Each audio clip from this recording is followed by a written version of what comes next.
Chapter 1. The New Americans.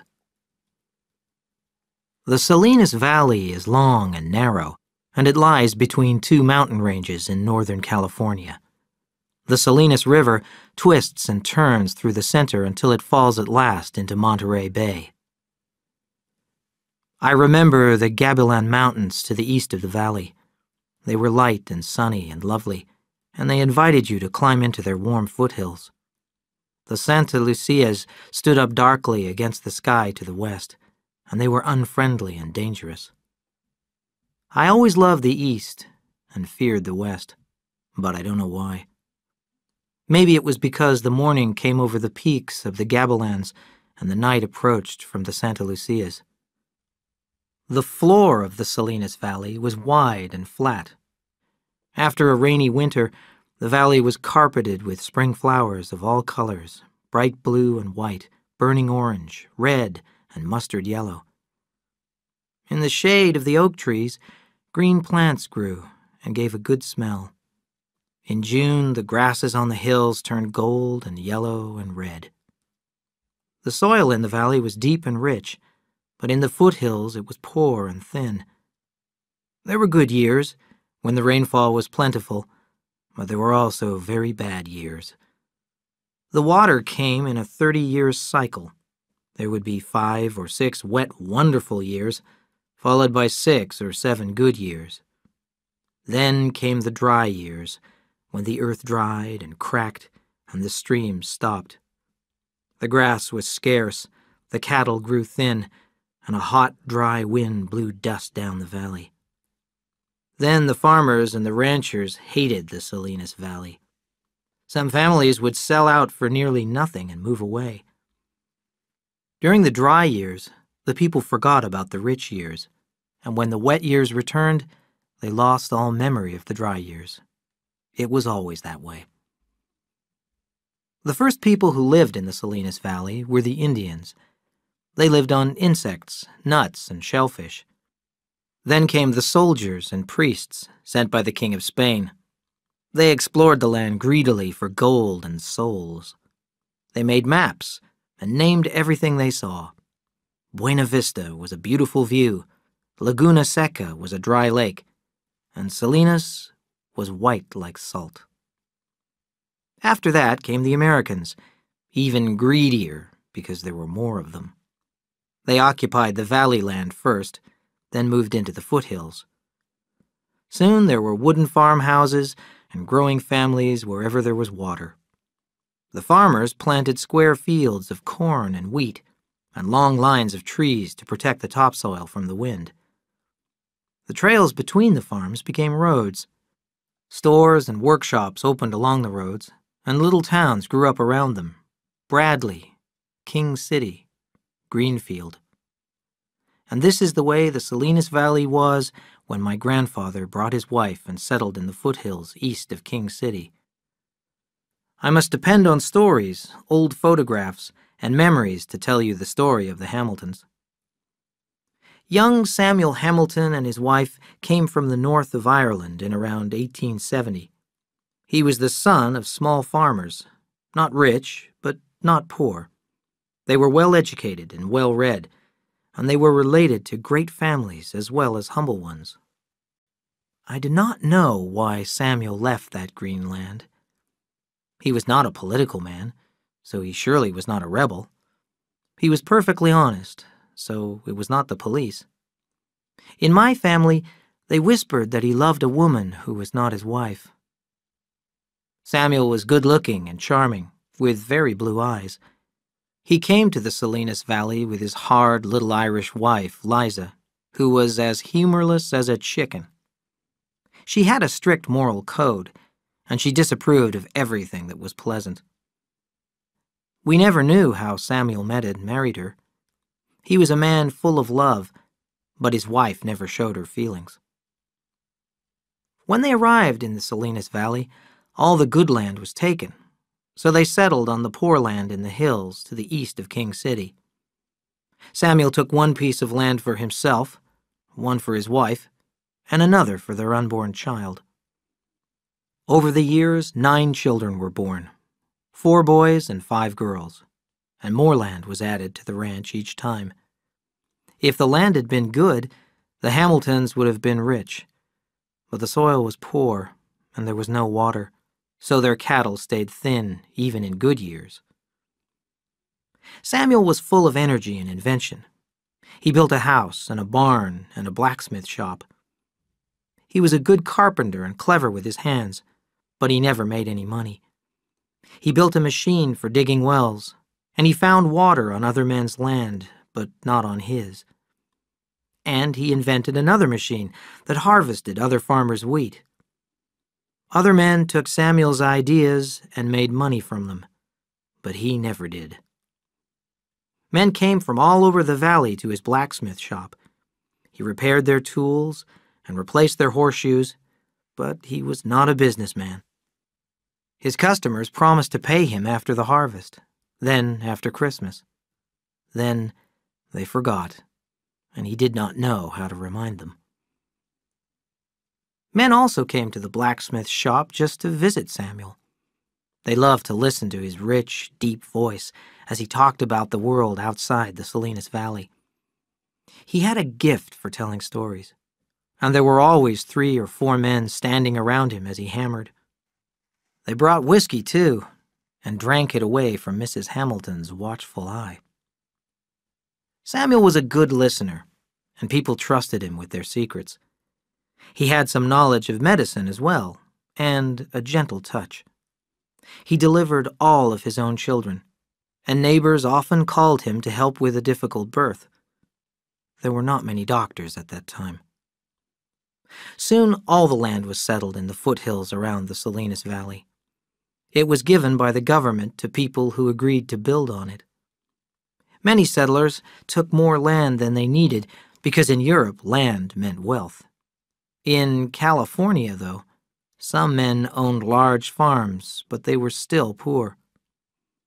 Although many people arrived penniless in the Salinas Valley, others arrived with money to start a new life. They bought the best land in the valley, built fine houses, and planted wheat. Adam Trask was one of these men. Chapter 2. Brothers and Rivals. Adam Trask was born on a farm near a little town in Connecticut in 1862, 6 months after his father Cyrus joined the army. It was the time of the American Civil War. Cyrus Trask enjoyed his short training period and the drinking and gambling and women that were part of army life. Then he marched south with the Connecticut soldiers. He first saw the enemy at 8 o'clock on a spring morning. At 8:30, a bullet tore through his right leg, and an army doctor cut the leg off below the knee. It was painful, but he recovered quickly and returned home 6 weeks after Adam's birth with a wooden leg that he'd made himself. He also brought back a disease that a woman had given him in the army camp. When his wife caught this disease, she asked herself why. She believed that it was the result of some forbidden dreams she had had during her husband's absence. She then punished herself by holding her head under the shallow water of a muddy pool until she drowned. Cyrus drowned his sorrow in whiskey, and when baby Adam cried, he gave him whiskey too. After 3 days, Cyrus bought a goat, and the baby drank its milk. Adam not only survived, but was also strong and healthy. Cyrus wanted a woman to look after Adam and himself, so, a month later, he chose the 17-year-old daughter of a neighboring farmer. 2 weeks after that, they were married, and she was pregnant. The neighbors were not surprised. Men often had 3 or 4 wives in a normal lifetime. Alice Trask had many good qualities. She kept the house clean and she never complained. She never spoke unless someone spoke to her. She never gave an opinion, and when a man talked, she listened. For Cyrus, these were Alice's finest assets. These qualities helped him as he ran the farm and made up stories about his life as a soldier. The first person he told about his time in the army was Alice. As she listened quietly, his war experiences grew. He read books and newspapers and studied maps. Soon he knew the names of the battles and the officers who led them. Alice and the two little boys sat silently and respectfully as he talked about the fighting he had seen. At first, he knew he was lying, but soon he began to believe that he had been there. And not only had Private Trask fought in every important battle in the Civil War, he had also given advice to the generals and even President Lincoln himself. In time, he became a genuine military expert. He wrote letters to the War Department that criticized the Army and the way they had fought the war. He wrote articles for magazines, and the government consulted him about the organization of the Army. He later went to work for the Grand Army of the Republic and traveled all over the country to attend meetings. And so he entered public life. Cyrus Trask organized a military life for his family. Alice survived by staying quietly in the background, but Adam and his half-brother Charles could not escape his discipline. Cyrus was sorry that he could not be a permanent soldier because of his wooden leg, but he decided that the army was the only honorable profession for his sons. He began their training early. He made them do exercises and march for miles, carrying bags full of stones on their backs. They practiced shooting for hours. Adam hated their military life. He realized that his father was not doing it for them, but for himself. He was not a great man at all.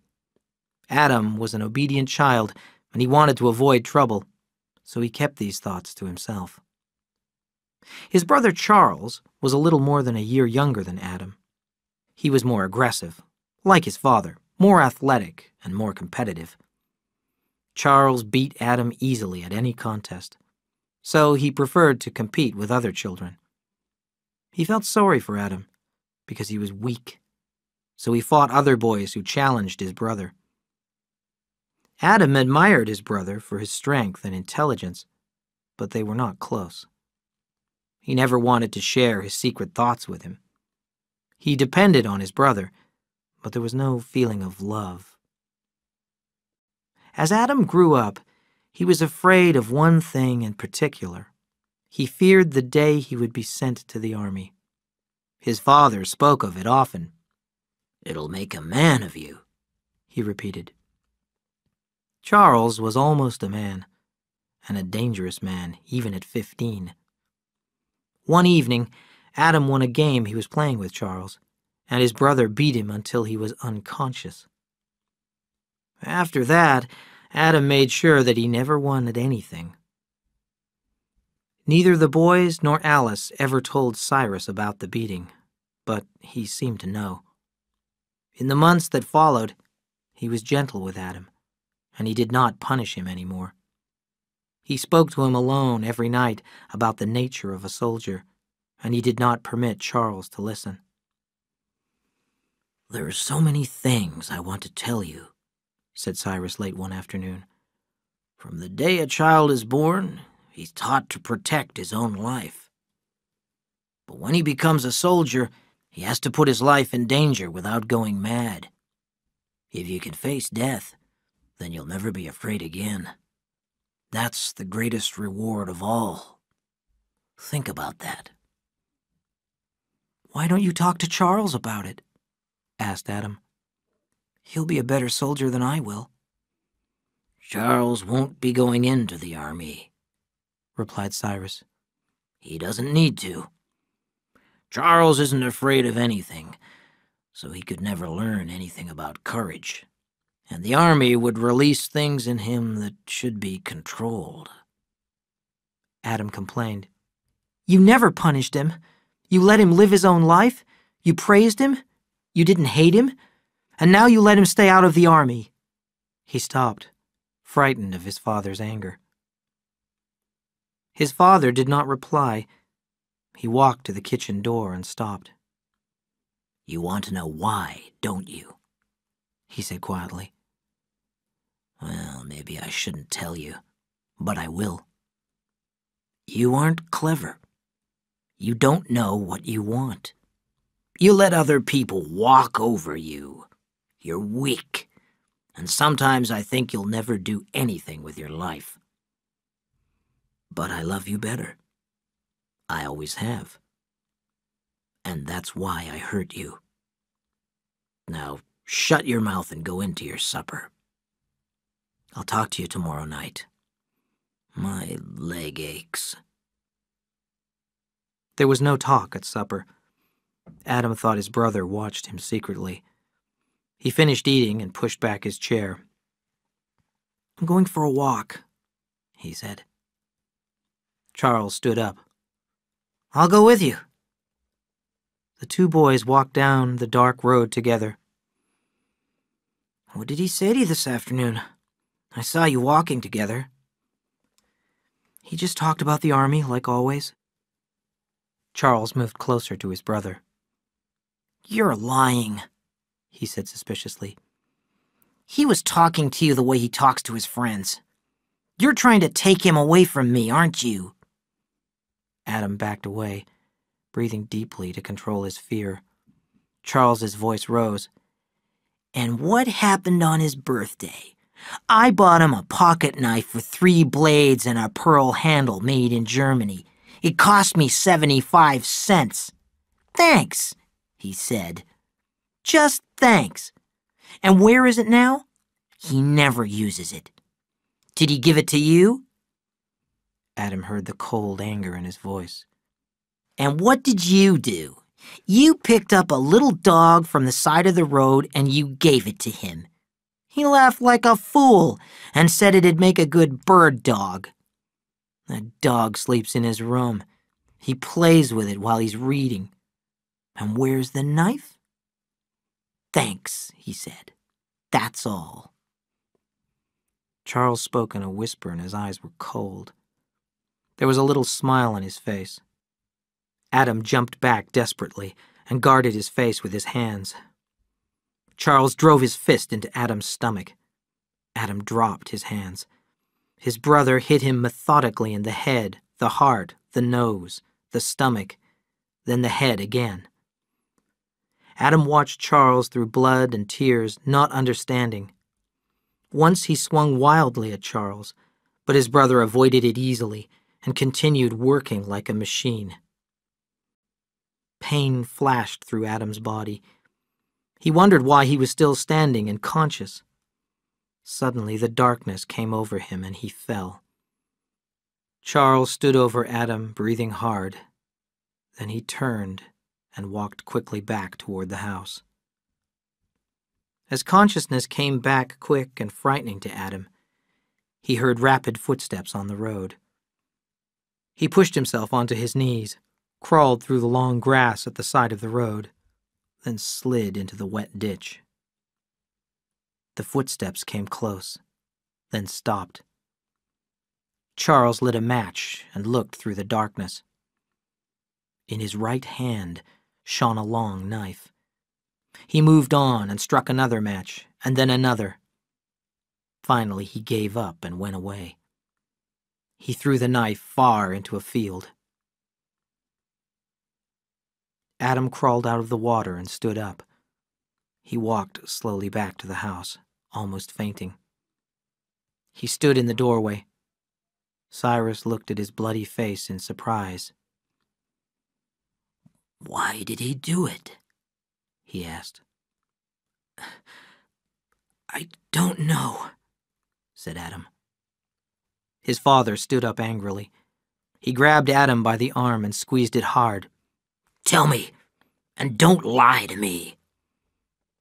Adam searched for the answer through his pain. "He thinks you don't love him." Cyrus picked up his shotgun from its place in the corner of the kitchen and checked that it was loaded. "Alice, help Adam to bed," he said quietly, and went out the door. Charles spent some time laughing and drinking with his friends in the hotel in town. Then they moved on. But he heard about the shotgun, so he hid for 2 weeks before returning home. Adam stayed in bed for 4 days. On the 3rd day, his father showed his power with the military. He did this for his own pride and as a reward for Adam. An army captain and 2 sergeants in blue dress uniforms came to the house. 2 privates waited outside with the horses. Cyrus watched with tears in his eyes as Adam was enlisted in the army. "You're going to Indian country, son," he said proudly. "There's a lot of work to be done." "Yes, sir," replied Adam. Adam had always hated violence, and during his 5 years as a soldier, he learned to hate it even more. At that time, the army was taking the Indians' land for settlement. When the Indians rebelled, they were killed, and the survivors were forced to live on the poorest land. When Adam shot at a man, he shot to miss. He knew that he was not a good soldier, but he did not care. It was more important for him not to hurt anyone. But he was not a coward. He risked his life more than once to save wounded men, and he volunteered to do extra work in the field hospital. Charles wrote regularly to his brother. He told him about the farm, about Alice's death and their father's move to Washington. Charles wrote many things that he could never say, and a closeness grew that neither of them could have imagined. Adam kept one letter because he did not understand it. Charles gave all the news, then the handwriting changed. "I want to talk about something. Why didn't our father use that knife? It was a good knife, and he needed one. If he'd even kept it in his pocket, I wouldn't have gone after you. But I had to. I've never thought like this before. Now I feel like something's not finished. I should be there, and you should be here." The letter was unsigned. Maybe Charles had not intended to send it. Adam shivered every time he read it, but he did not know why. Chapter 3. Growing Up. On the ranch, the little Hamiltons began to grow up, and every year there was a new one. The first boy was George, a tall, handsome boy, gentle and polite, and the sinless boy grew to become a sinless man. After him was Will, short and heavy and full of energy. He was a hard worker, and he wanted to be like everyone else. He was suspicious of new ideas. Maybe that was because his father was different from other men, and Will was embarrassed. When he was growing up, the people of the Salinas Valley still did not trust Samuel. He was not only a foreigner and an Irishman, but he also had strange ideas. He was interested in philosophy and music and poetry and art, and he loved to read. Those things were only for the rich, not for the poor. In time, the Salinas Valley grew fond of Samuel, but Will's ideas were already formed. Will made money easily. When he started raising chickens, the price of eggs went up. He bought a share of a little store, and soon he had stores in several different towns. He bought a bicycle shop, and before long, he started selling Ford cars. Tom, the third son, was full of energy and ideas. When he was happy, he was very happy. But when his dog died, the world ended. Joe was the last son.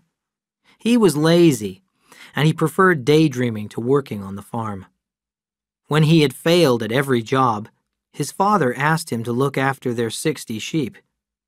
This was the least difficult job of all, but he lost them. Lost 60 sheep in the hills. Soon his family stopped asking him to work. There were 5 Hamilton girls in the family. Lizzie, who was named after her mother, was the oldest. She married young and went away. Next came Una, a studious dark girl. Then there was Desi, who loved to laugh. then Olive, my mother. And last was Molly, who was a little beauty with lovely blonde hair and deep blue eyes. Liza was a good woman, and she raised good children. Year after year, she produced them, and fed them, and baked bread, made their clothes, and clothed them in good manners and morals too. She had no knowledge of the world except what she read in the Bible. Everyone respected her, but they did not have warm feelings for her. By the end of the century, all of Samuel and Liza's children were nearly grown up. Una was a student, and Samuel was proud of her. Olive was preparing to become a teacher. This was a great honor for the family. Joe was going to college because he was not good at anything else. Will was making a fortune without really trying. Tom was trying new ideas and sometimes failing. Desi was studying dressmaking. And Molly, pretty Molly, would obviously marry a rich man. It was a good, well-balanced family, and Samuel was pleased with them. Some liked to build, and others liked to dream. Some wanted the world to stay the same, and others wanted it to change. They were not rich, and they were not poor, and they all belonged to the Salinas Valley. After Adam joined the army and Cyrus moved to Washington, Charles lived the life of a bachelor. The house was dirty and quiet. He talked about finding a wife, but he was too shy to meet any girls. When he wanted sex, he paid for it. He was lonely and he missed his brother. He worked hard on the farm to keep busy. One day, in his 3rd year alone, he had an accident. He was using an iron bar to move a big stone out of a field. When it did not move, he became angry and pulled down on the bar with all his strength. The bar slipped, and the upper end crashed hard into his forehead. After a few weeks, his wound healed, but it left a long, dark scar that began at his hairline and ended between his eyebrows. Charles hated this scar. "It looks like somebody marked me like a cow," he wrote to Adam. "And it's getting darker. People are always staring at it and talking about it. I don't even want to go to town anymore." Adam left the army in 1885 after 5 years' service and began traveling home. He arrived in Chicago, stayed 2 days, went to Buffalo, then Niagara Falls. He felt that he was sleepwalking. He missed the daily routines that he hated when he was in the army. He missed the company of other men, and he did not want to go home. He went back to Chicago and re-enlisted in the army for 5 more years. Adam was changing trains in Kansas when a soldier put a message into his hand. It ordered him to report immediately to the office of the Secretary of War in Washington. His father found him there. Adam hardly recognized him. He looked and talked like a great man. They walked to the hotel where Cyrus lived. "Why are you going?" he asked Adam. "I didn't want to go home." "I have influence," said Cyrus. "I can have you sent to Washington. You can work for me." Adam felt like a little boy again, but he resisted the feeling. "I want to go back where I was," he said quietly. Adam saw the disappointment on his father's face and knew that he was lonely in Washington. "Why don't you bring Charles here?" he suggested. "No, he's better where he is," replied Cyrus. Charles had looked forward to Adam's return. He had hired a woman from the town to clean the house from top to bottom. He waited and waited, but his brother did not come. Adam finally wrote a year later, but Charles did not reply right away. Time had done its work, and the brothers were strangers. Time passed quickly for Adam. He followed the familiar routines of the army without thinking, and he became a sergeant. Just before leaving the army in 1890, he wrote to Charles, "This time I'm coming home." Charles did not hear another word from him for 3 years. Adam wandered from one town to another, and by spring he had no money. He joined the army of restless men who were moving around the country in the 90s. Sometimes they worked, and sometimes they begged or stole. They followed the sun, moving north and east in spring, then south and west in fall. They walked or hid on the trains, and they camped outside the towns at night. Adam became an expert tramp. He worked when he could, or he knocked on doors and asked for food. Sometimes he stayed with a woman. He spoke like the people around him, so he did not attract attention. He learned how to avoid the police, until one day when he was arrested for vagrancy. He was in Florida on his way home.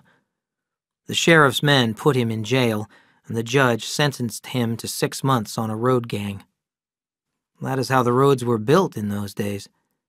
The prisoners were guarded by men with shotguns by day and chained together at night.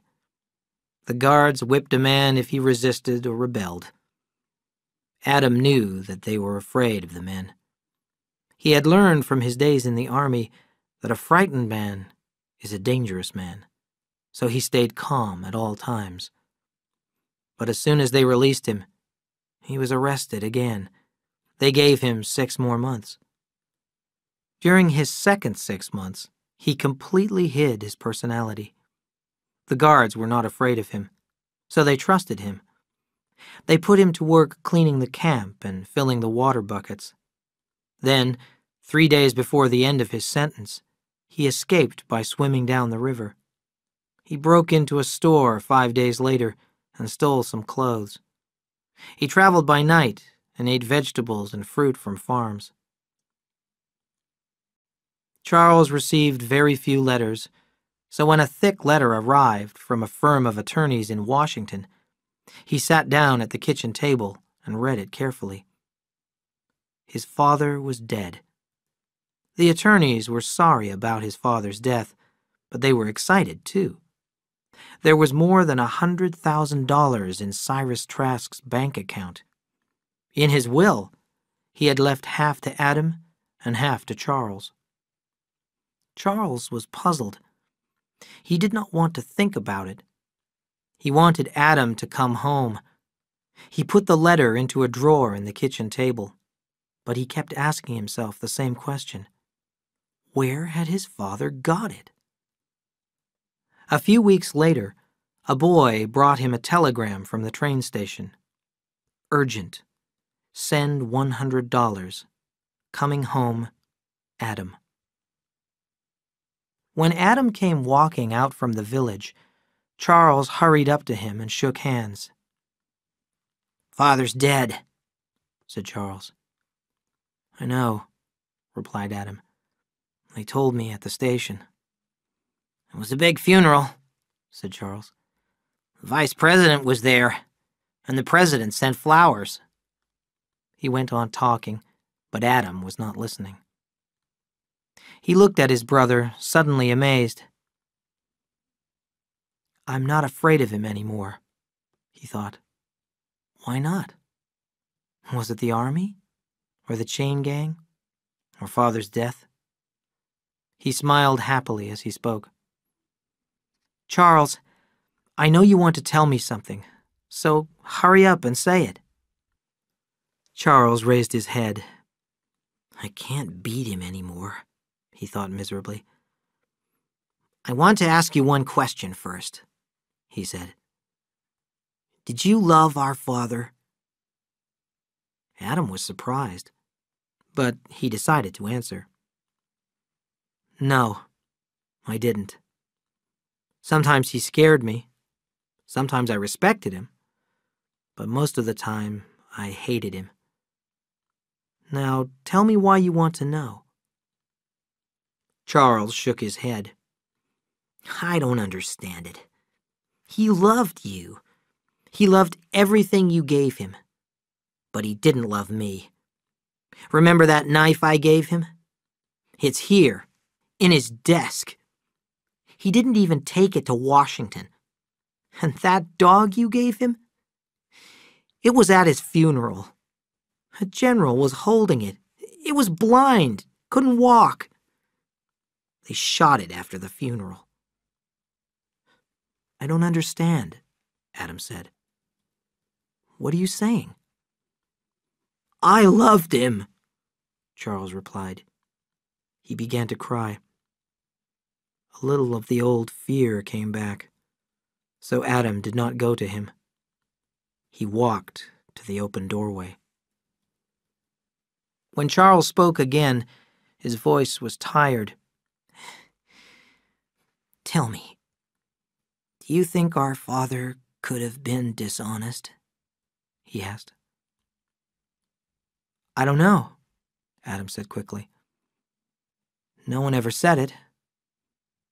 Now tell me what's on your mind." "Father made a will. He left us over $100,000. Adam laughed. "You're crazy," he said. "Don't you mean $100? "No," said Charles. "I mean $100,000. I don't understand it. His salary was $135 a month. Where did it come from?" "Maybe he invested it," suggested Adam. "He knew some big men in Washington." "And there's more," said Charles unhappily. "Our father went into the Union Army in June 1862. He had 3 months training here in Connecticut. He finished in September. He marched south. On October 12th, he was hit in the leg and sent to the hospital. He came home in January. He wasn't at any of the battles he talked about." Adam shook his head in disbelief. "What are we going to do?" Charles asked anxiously. "Everyone will know that our father stole the money."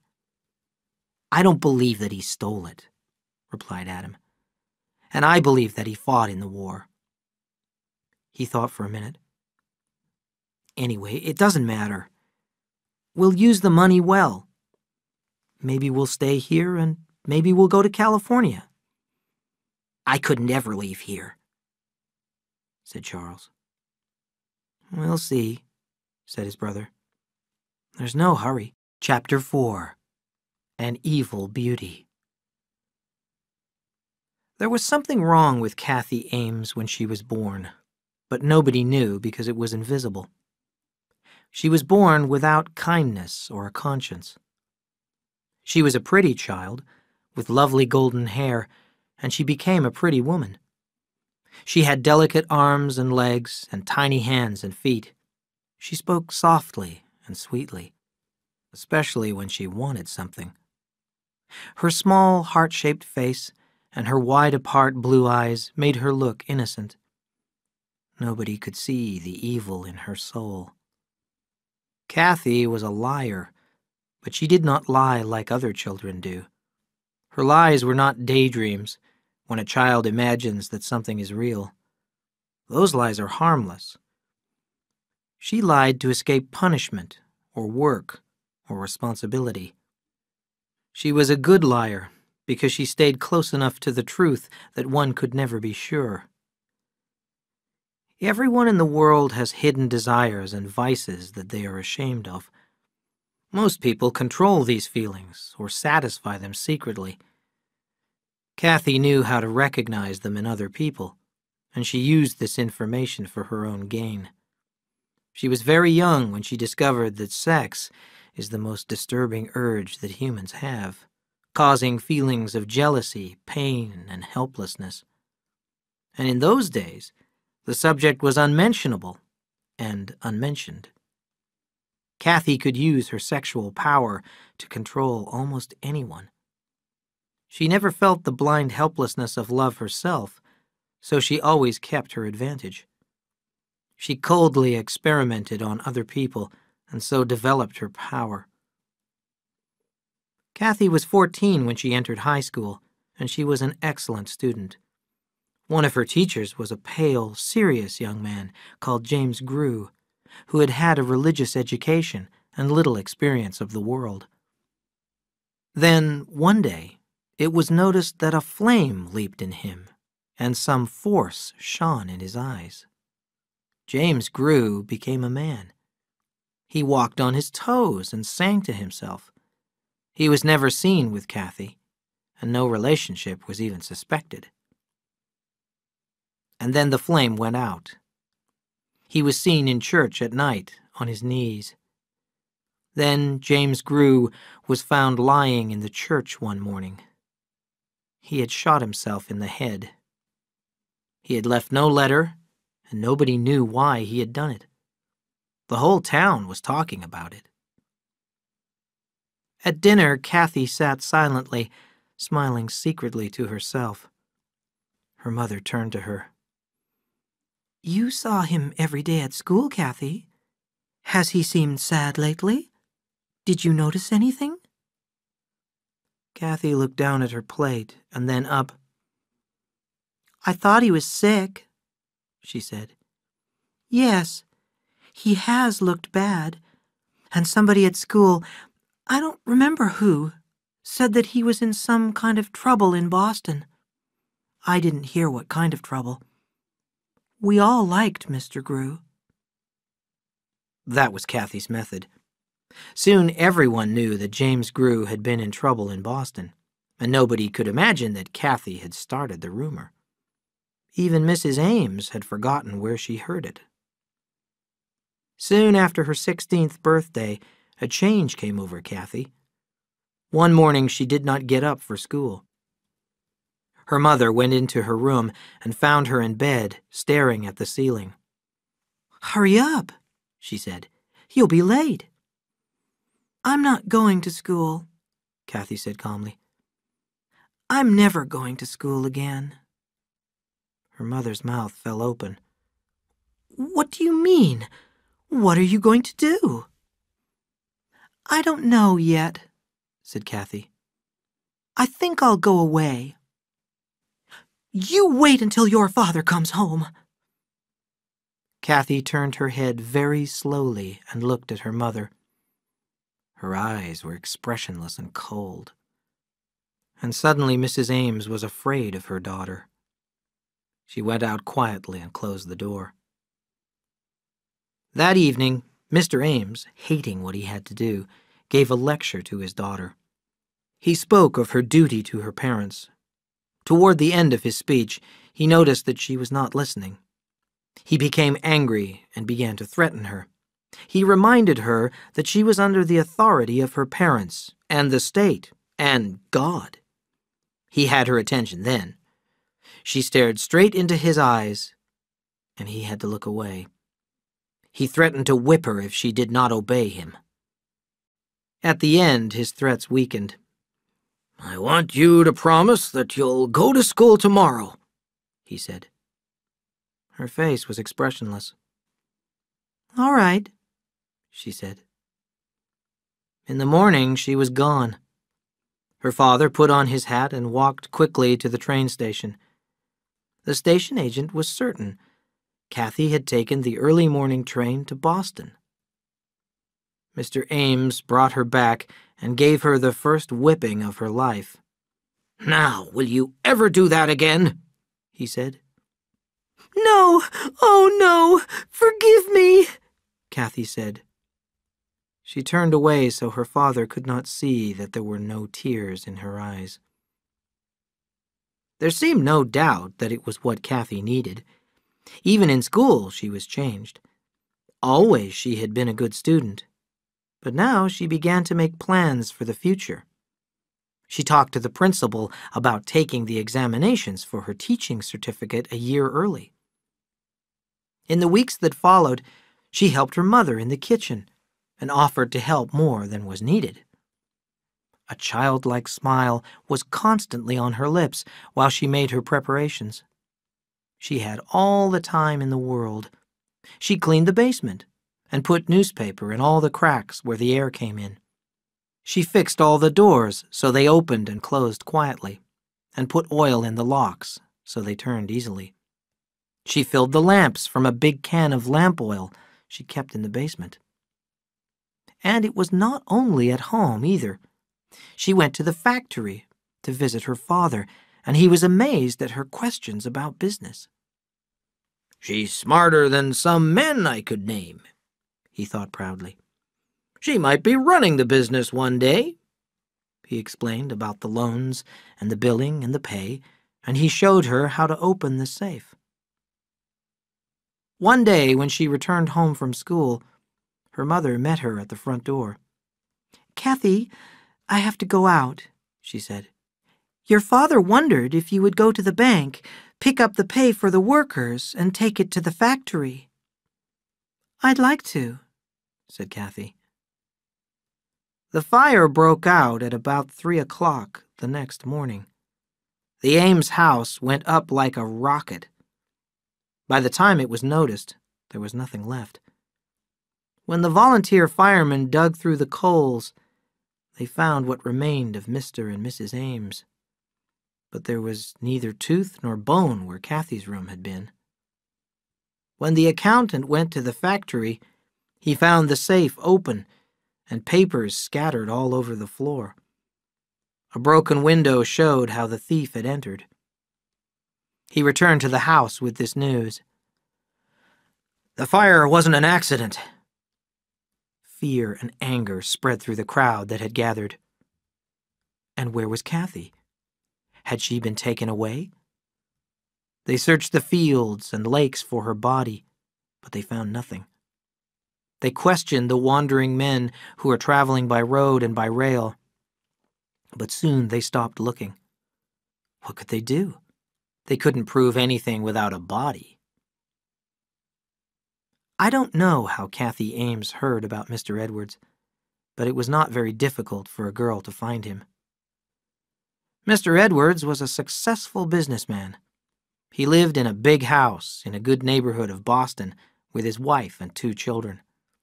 He was a large, powerful man in his late 40s, getting a little fat, but then many successful men were. He spent as much time as he could with his family, although he had to travel a lot on business. Mr. Edwards' business was women. He supplied whores to small-town hotels all over New England, avoiding the cities because the police were greedier there. He preferred stupid girls because the smart ones did not stay long.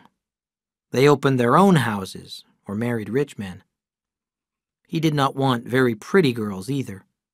A local young man might fall in love with a pretty whore, and there would be trouble. He kept the girls in one place for 2 weeks, then moved them on to the next town. Mr. Edwards was not feeling well when the girl who called herself Catherine Amesbury came to see him. If he had not been weak, he would have sent her away immediately. She was much too pretty for his business. Her voice was low. She was small, almost delicate, and her skin was lovely. She was not Mr. Edwards' kind of girl at all. He knew this in his mind, but his body told him to let her stay. He looked at her, puzzled, as she gave him a cat-like smile. He never mixed business and pleasure, but he wanted this one for himself. He fell into the trap. "Never, never believe anything a whore tells you." That was his rule, but he believed every word she said. "I can't understand why a girl like you," he began. Catherine lowered her eyes. "My father's dead. He borrowed a lot of money from the bank. My mother can't pay it back, so they're going to take away the farm. I just want to help her." Mr. Edwards heard himself saying, "Well now, my dear, maybe we can find some way for you to get the money." Mr. Edwards, as cold-blooded as any whore-master that ever lived, fell hopelessly, miserably in love with Catherine Amesbury. He rented a sweet little brick house for her and then gave it to her. He had never been so unhappy. He wanted to trust her because he loved her, but he knew from experience that he could not. He tried to buy her love with presents and with money. When he was away from her, he was sick with jealousy. Was she seeing other men? His business suffered. Catherine knew how to make him jealous. When she knew he was coming to visit, she was never there. When she would return in the late afternoon and find him waiting for her, she would explain, "I was shopping. I have to go shopping, you know." She made it sound like a lie. She let him know that she was not quite satisfied with their sexual relations. He became nervous and unhappy. She needed money, so she stole it from him. She sold the jewelry he had bought her, then said she had lost it. She could not sell the house, so she mortgaged it. Mr. Edwards knew, but said nothing. He was too afraid of losing her. One evening, his key did not fit the lock. She said she would give him the key, but she never did. When he went to see her, he never knew if she was home or not. Catherine was clever, but she made one serious mistake. One night, Mr. Edwards offered her a glass of champagne. "No, thank you," she said. "I can't drink it. It makes me sick." Mr. Edwards started thinking. Why doesn't she ever drink with me? I don't know anything about her. Maybe if she has a drink, she'll tell me about herself. "That's not very friendly," he said. "Just have one glass." "I can't," she repeated. His voice hardened. "Drink it." She took the glass and poured it down and stood still. She poured another glass for herself and another. Her eyes became hard and cold, and Mr. Edwards felt afraid. "I didn't want to do it. Remember that," she said softly. "You fat worm. What do you know about me? Do you think I can't read every rotten thought you've ever had? Want me to tell you? You wonder where a nice girl like me learned tricks. You wanted me to talk, and I'm talking. I'll tell you. I worked in whorehouses all over the country for 4 years. "Catherine," he protested, "you don't know what you're saying." He watched her, unable to move. She walked slowly toward him, drank the last of the champagne, delicately broke the glass on the table, and pushed it hard into his cheek. As he finally ran away from the house, he could hear her laughing. Mr. Edwards wanted to believe in Catherine's goodness, but he could not. He had to find out the truth. He had her followed. He hired detectives, and soon he knew where she hid her money. One day he packed his suitcase as usual and rang Catherine's doorbell. She answered it immediately. "I'm going out," she told him. "No, you're not," he said, pushing past her into the house. He went down to the basement and returned carrying a small wooden box. He put it into his suitcase. "That's my money," she cried. "What are you doing?" "You're coming with me on a trip," he answered coldly. "We're going to a little town in Connecticut. You told me once you wanted to work. You're going to work." "I don't want to," she cried. "You can't make me. I'll call the police." He smiled terribly. "Maybe you'd rather go back to your hometown. They had a big fire there several years ago. Do you remember that fire?" She could think of only one plan. She must go along with him and wait for a chance. She thought about the knife in her purse. In the small town, they got off the train at dusk, then walked down a dark street and into the country. Mr. Edwards thought he knew what he intended to do. He meant to whip her and put her in one of the rooms at the hotel, whip her and move her to another town until she was of no use anymore. Then he would throw her out. He grabbed the purse out of her hand and threw it over a wall. He knew about the knife. He was in love with Kathy, but he was also afraid of her. Love and fear made him cruel. He hit her twice with the whip, but that was not enough. He used his fists again and again as she lay on the ground, but soon they too were not enough. His hand found a stone, and a red wave of rage washed over him. Later, he looked down at her beaten face and listened for her heartbeat, but heard only his own. He ran away crying, leaving the whip, the suitcase, and the box of money. Catherine was lucky to be alive. She was a long time unconscious and a long time half-conscious. She realized her arm was broken and that she must find help if she wanted to live. She dragged herself along the dark road, looking for help, turned in at a gate, and almost reached the steps before she fainted. Adam and Charles Trask were finding it difficult to live together, as two men often do.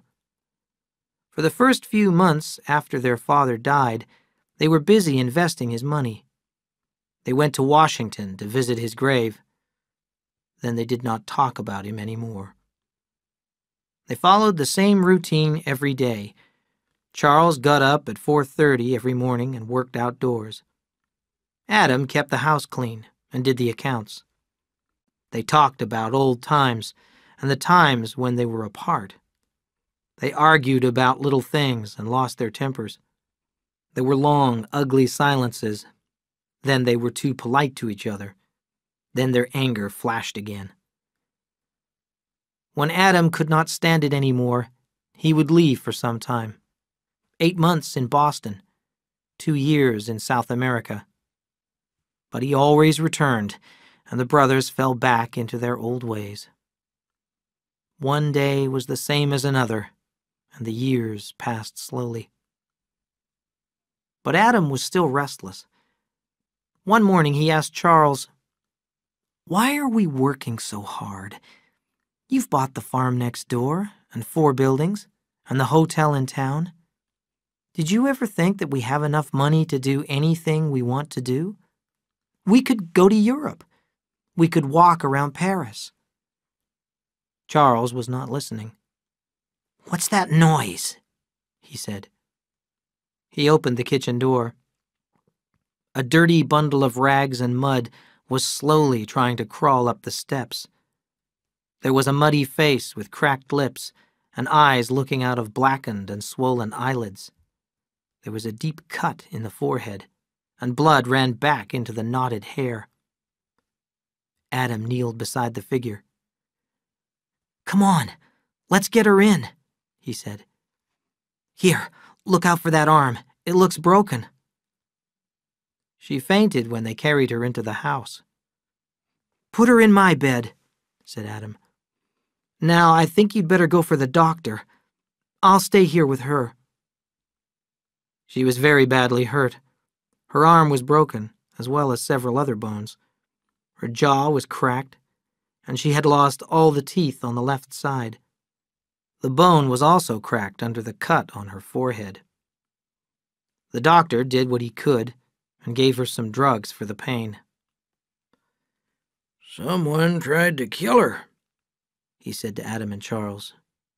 "Do you know her?" "Of course not," said Charles angrily. "And she can't stay here." Now Adam was angry. "Yes, she can. This is my house, too." The 2 men looked at him in surprise. "Who's going to look after her?" asked the doctor. "I am," said Adam. "I'll have to tell the sheriff," the doctor warned. "Do that," said Adam. "But she can't talk to anyone until she's well." Adam watched over Kathy day and night. She was only partly conscious from shock and drugs, but she was aware of the people around her. Very slowly, she remembered the last days. She had never been so afraid in her life. One day, she heard 3 men talking in the next room. "Adam, I want to ask her some questions."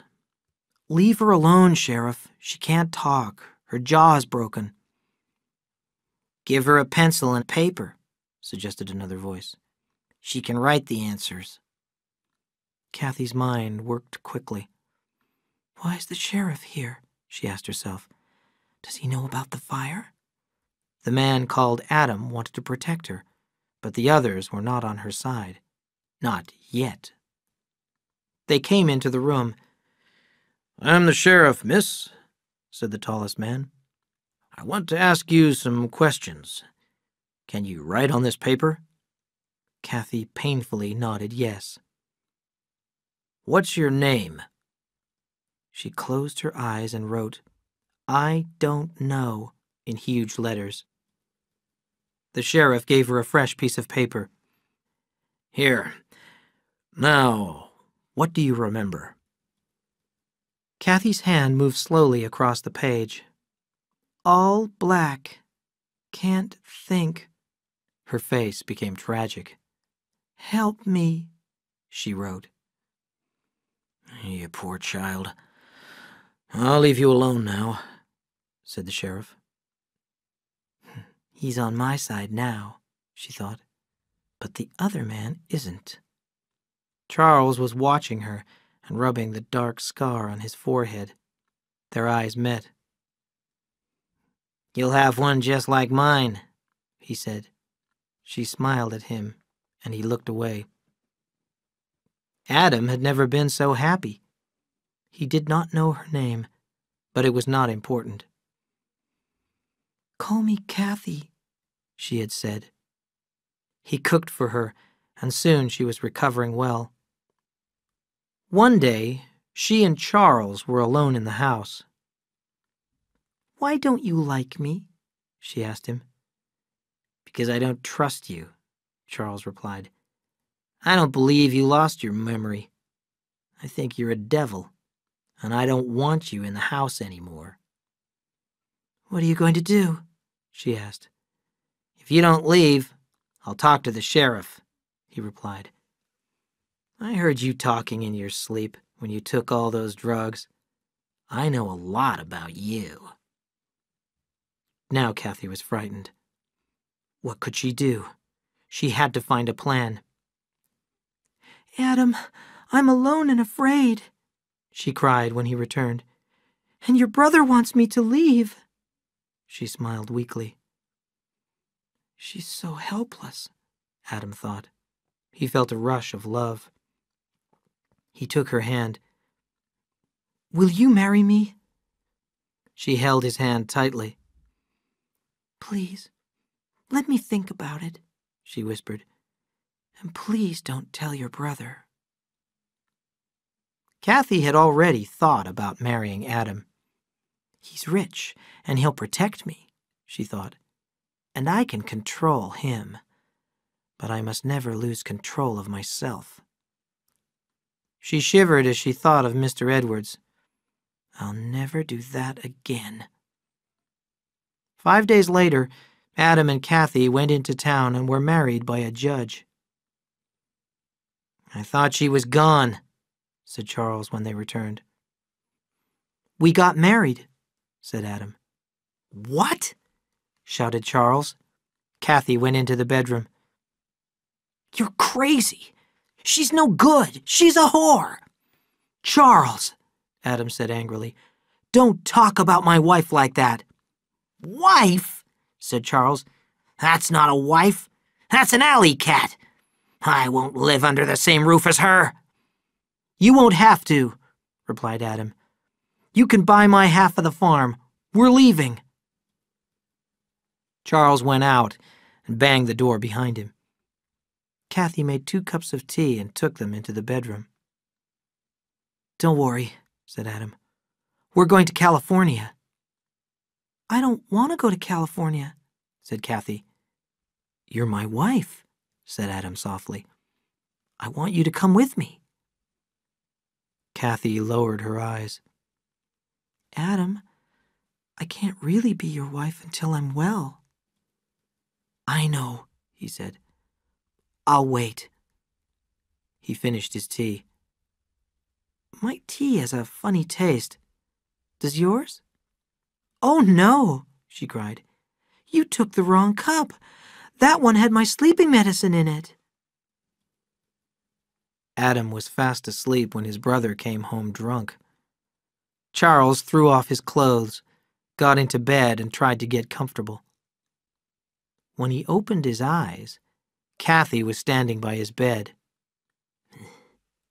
What do you want? He asked. What do you think? Move over a little. Where's Adam? He drank my sleeping medicine by mistake. Suddenly Charles laughed. The poor bastard, he said, and he threw back the blanket to receive her. Chapter 5. New Lives. In 1900, the year of a fresh new century, Adam Trask was a new man. All his life had been dull and gray, full of disappointment and regret. Then a kind of glory lit up his mind. His spirit rose flying and released him from fear and bitter memories. All the nerves in his body came alive, colors were brighter, and every breath was sweet. And this glory came to Adam through Kathy. I have said that Kathy was evil, but that does not matter, because we all have evil hidden away inside us. But when Adam saw Kathy, he saw an image of beauty and tenderness, a sweet and holy girl, and a clean and loving wife. Nothing she said or did could change his mind. He could not see the anger in his brother's eyes, or the way he looked at Kathy. He sold his share of the farm to Charles, took half his father's money, and left for California with Kathy. He had read the railroad company's advertisements for the beauty and richness of the West, so they took the train across the continent to the Salinas Valley. Adam wanted to put down roots and start a family, so he took his time.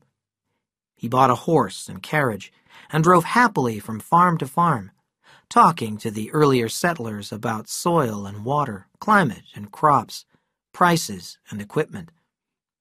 The people of the valley listened to his plans and dreams, and they were pleased that he had come to live there. He had only one worry, and that was for Kathy. She was not well. One morning she stayed at the hotel while Adam went out. When he returned, he found her almost dead from loss of blood. When Dr. Tilson arrived, he examined Kathy. Then he asked Adam to wait downstairs. The doctor closed the door behind him and came back to the bed. Why did you do it? Kathy's mouth was a thin, tight line. Does your husband know you're pregnant? Her head moved slowly from side to side. What did you do it with? He looked around the room, then picked up a knitting needle. He shook it in her face. You're a fool. You've nearly killed yourself and you haven't lost your baby. Her eyes were as cold as glass. He pulled a chair up beside her bed. Why don't you want to have the baby? He asked softly. You've got a good husband. Don't you love him? Her lips did not move, and her eyes looked straight into his. My dear, he said, can't you see? You must not destroy life. This woman puzzled him. There was something inhuman about her. All right, he cried. You won't speak. You don't have to. But I'm going to tell you. Your baby's safe. And I'm telling you this. You're going to have this baby. What you did is against the law, and if you lose it, I'll make sure that you're punished, and I mean it." Kathy licked her lips with her little pointed tongue. The cold went out of her eyes, and a weak sadness took its place. "I'm sorry," she said. "You don't understand. There's a disease in my family, and I don't want my baby to have it." Dr. Tilson's anger disappeared. "My poor child," he said softly. "Your baby will probably be fine and healthy. All right, then. I won't tell your husband what you did." Adam was waiting anxiously downstairs. "How is she? What is it?" The doctor made his standard joke. "Your wife is sick, but she has the only good sickness there is. She's going to have a baby." Adam ran past him up the stairs. Adam's attention narrowed to the Bordoni Ranch, a few miles south of King City. Rich green fields lay on both sides of the river and reached into the foothills. There was an old mud-brick house that stood in a narrow opening in the foothills. A tiny valley fed by a precious spring of sweet water. Huge oaks shaded the valley, and the earth had a richness and a greenness foreign to this part of the country. The old house seemed to have grown out of the earth, and it was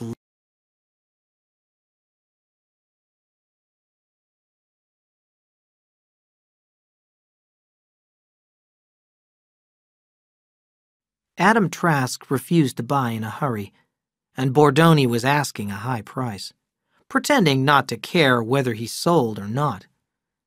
Bordoni knew Adam was going to buy his land long before Adam knew it. Where Adam settled, he intended to stay, and to have his unborn children stay. He drove and rode and walked over every foot of the land and picked up the soil in his hand. He inquired about the small wild plants of field and riverside and hill. In damp places, he knelt down and examined the animal tracks in the mud. Mr. Bordoni watched him and poured him glasses of wine made from his own grapes. Over and over, Adam asked Kathy's opinion of the place. "Do you like it? Would you be happy there?" He did not notice that she did not reply. He thought that she shared his enthusiasm.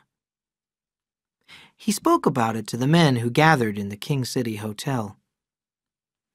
"It's water I'm thinking about," he said one evening.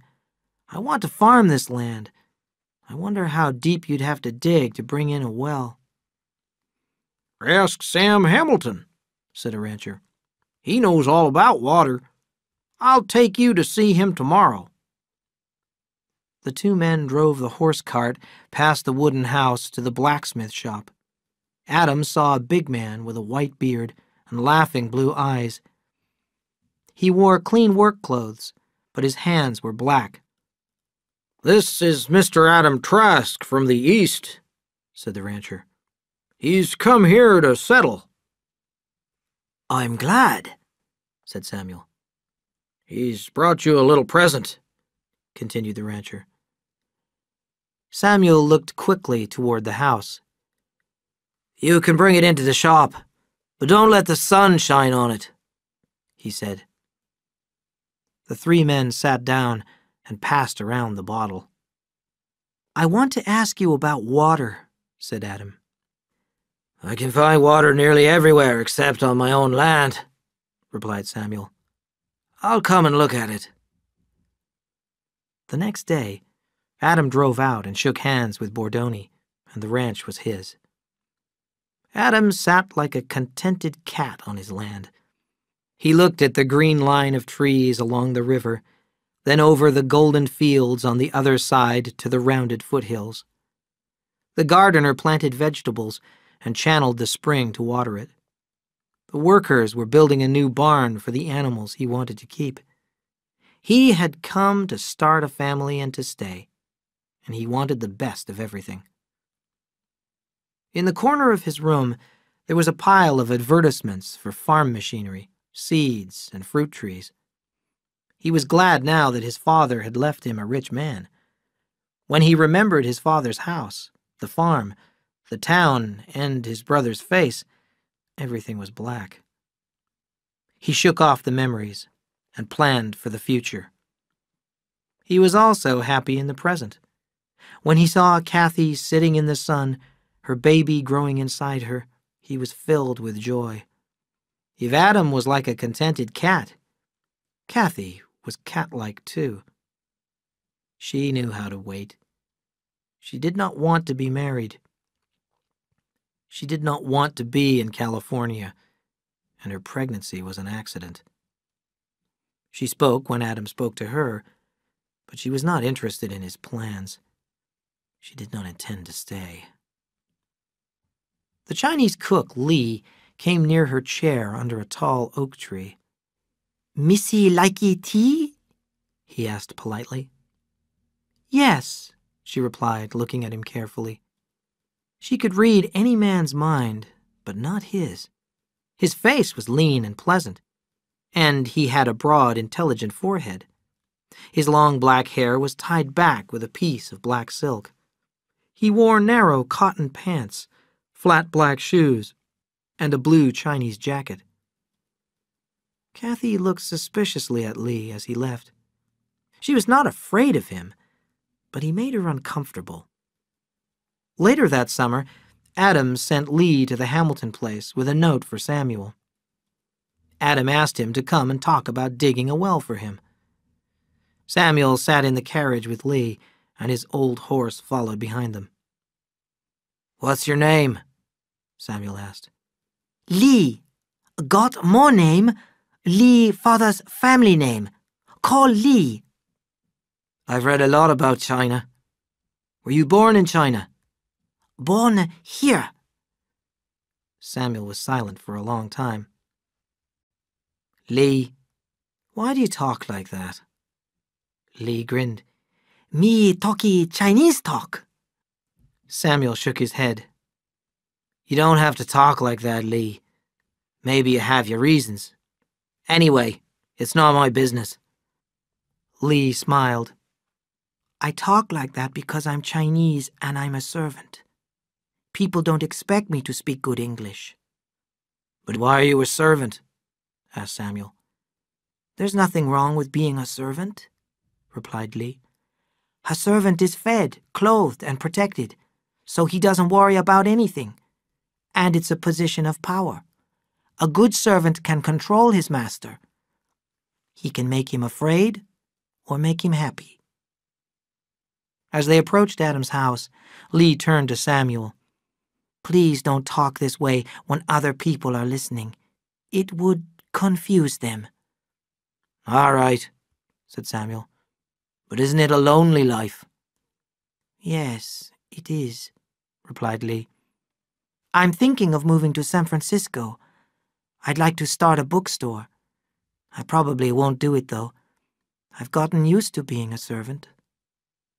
Samuel and Adam rode over the land until they reached a flat place. "Do you think there's water there?" asked Adam. "I don't know," said Samuel. "I'll see." He held a long, thin, Y-shaped stick in his hands and walked forward with his arms straight in front of him.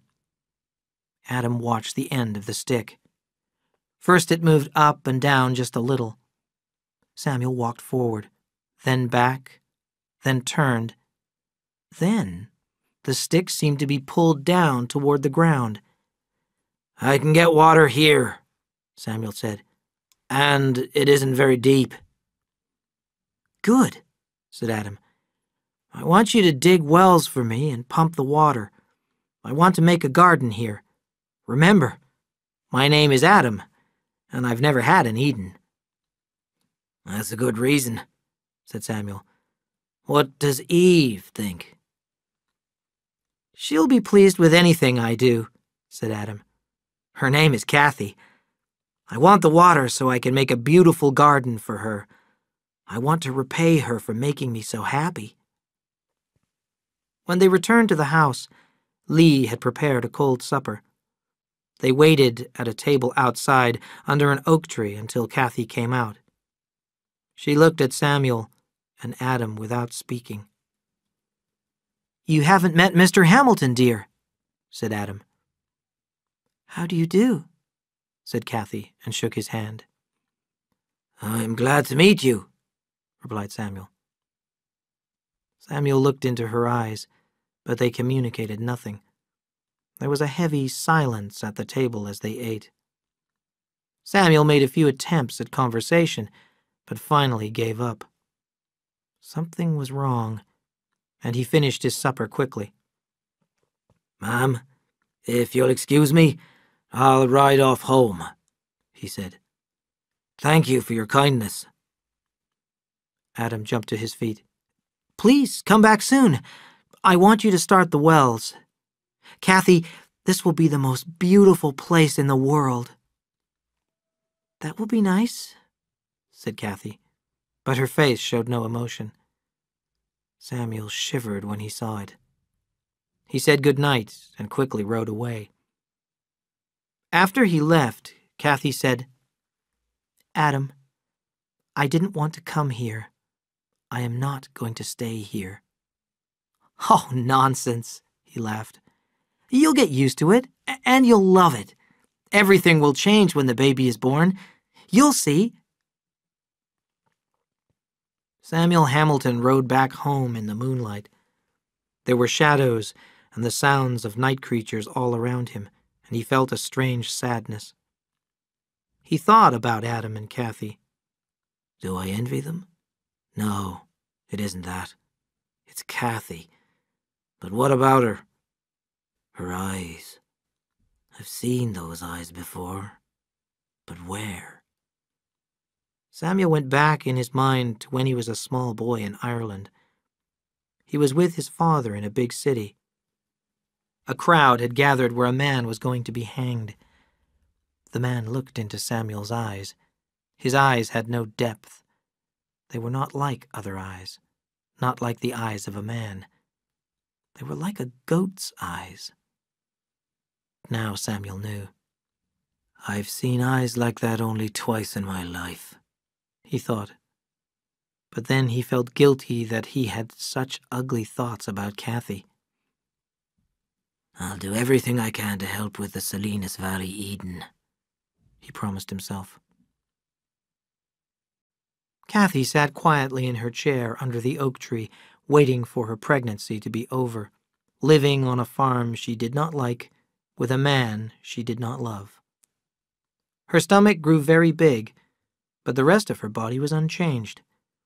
She spoke very little, and her eyes were far away.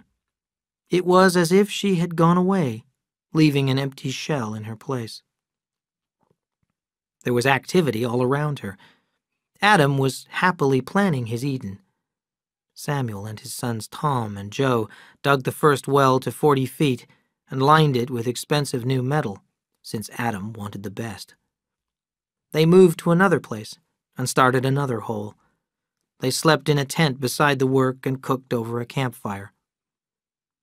The Hamiltons had just finished their lunch of bread and cheese and coffee. "Somebody's coming fast," said Joe. They could see a horseman riding at full speed toward them. When he came a little closer, they saw that it was Lee. He was breathing heavily. "Missy Adam say come! Missy Kathy bad! Come quick! Missy scream!" Samuel rode back to the ranch with Lee. He went upstairs, tapped lightly at the bedroom door, and went in. The curtains were closed, and blankets were hung over the windows. He started to pull down a blanket, but Adam stopped him. "Leave it," he said fiercely.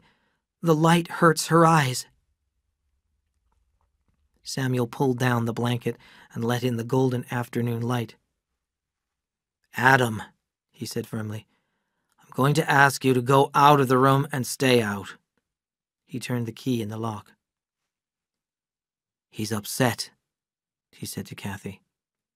"He loves you." He had not looked closely at her until now, and he saw true hatred in her eyes, unforgiving, murderous hatred. He stared at her. "I did not come by choice except as a friend," he said. "I don't know your trouble, and I don't care. Maybe I can save you some pain. Who knows? But if you look at me like that, I'll leave you here alone." She made a great effort. It made him shiver to see her face change until it became young and innocent and bravely hurt. It was like one person replacing another. She said softly, "The water broke at dawn." "Good," replied Samuel. "Have you had hard labor?" "Yes." Suddenly her eyes were unseeing and her body went stiff. He waited for her cry, but only a series of low noises came from her throat. After a few seconds, her body relaxed, and the hatred was back in her face. Then she threw her head from side to side as the labor struck again.